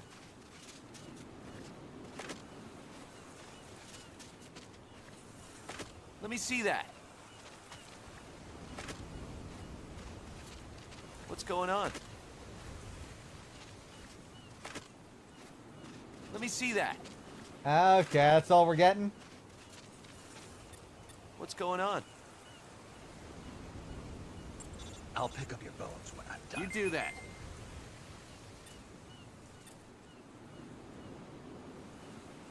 You dish it out, I can take it. Okay then, here I go.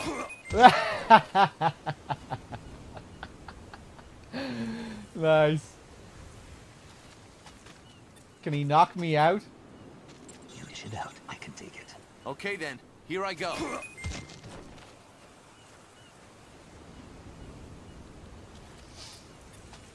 You dish it out, I can take it. Okay then, here I go.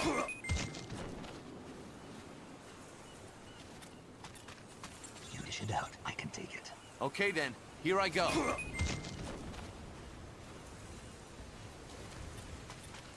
You dish it out, I can take it. Okay then, here I go. Okay, one more. And if I'm not knocked out, I give up. You dish it out, I can take it. Okay then, here I go. I want to see what would happen if I avoided it. You dish it out, I can take it. Okay then, here I go.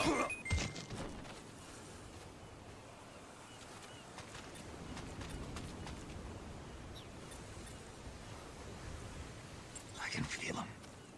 I'm feeling your vibes, boss. Nice. See, a unique reaction to that one as well. I can feel them. I'm feeling it, boss.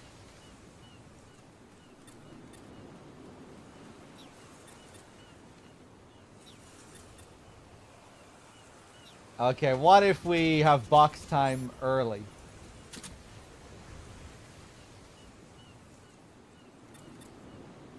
Get inside. Right.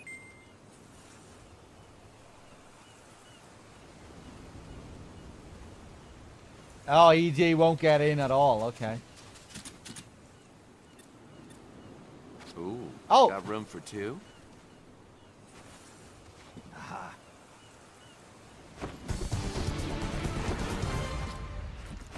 Glad to be with you, boss.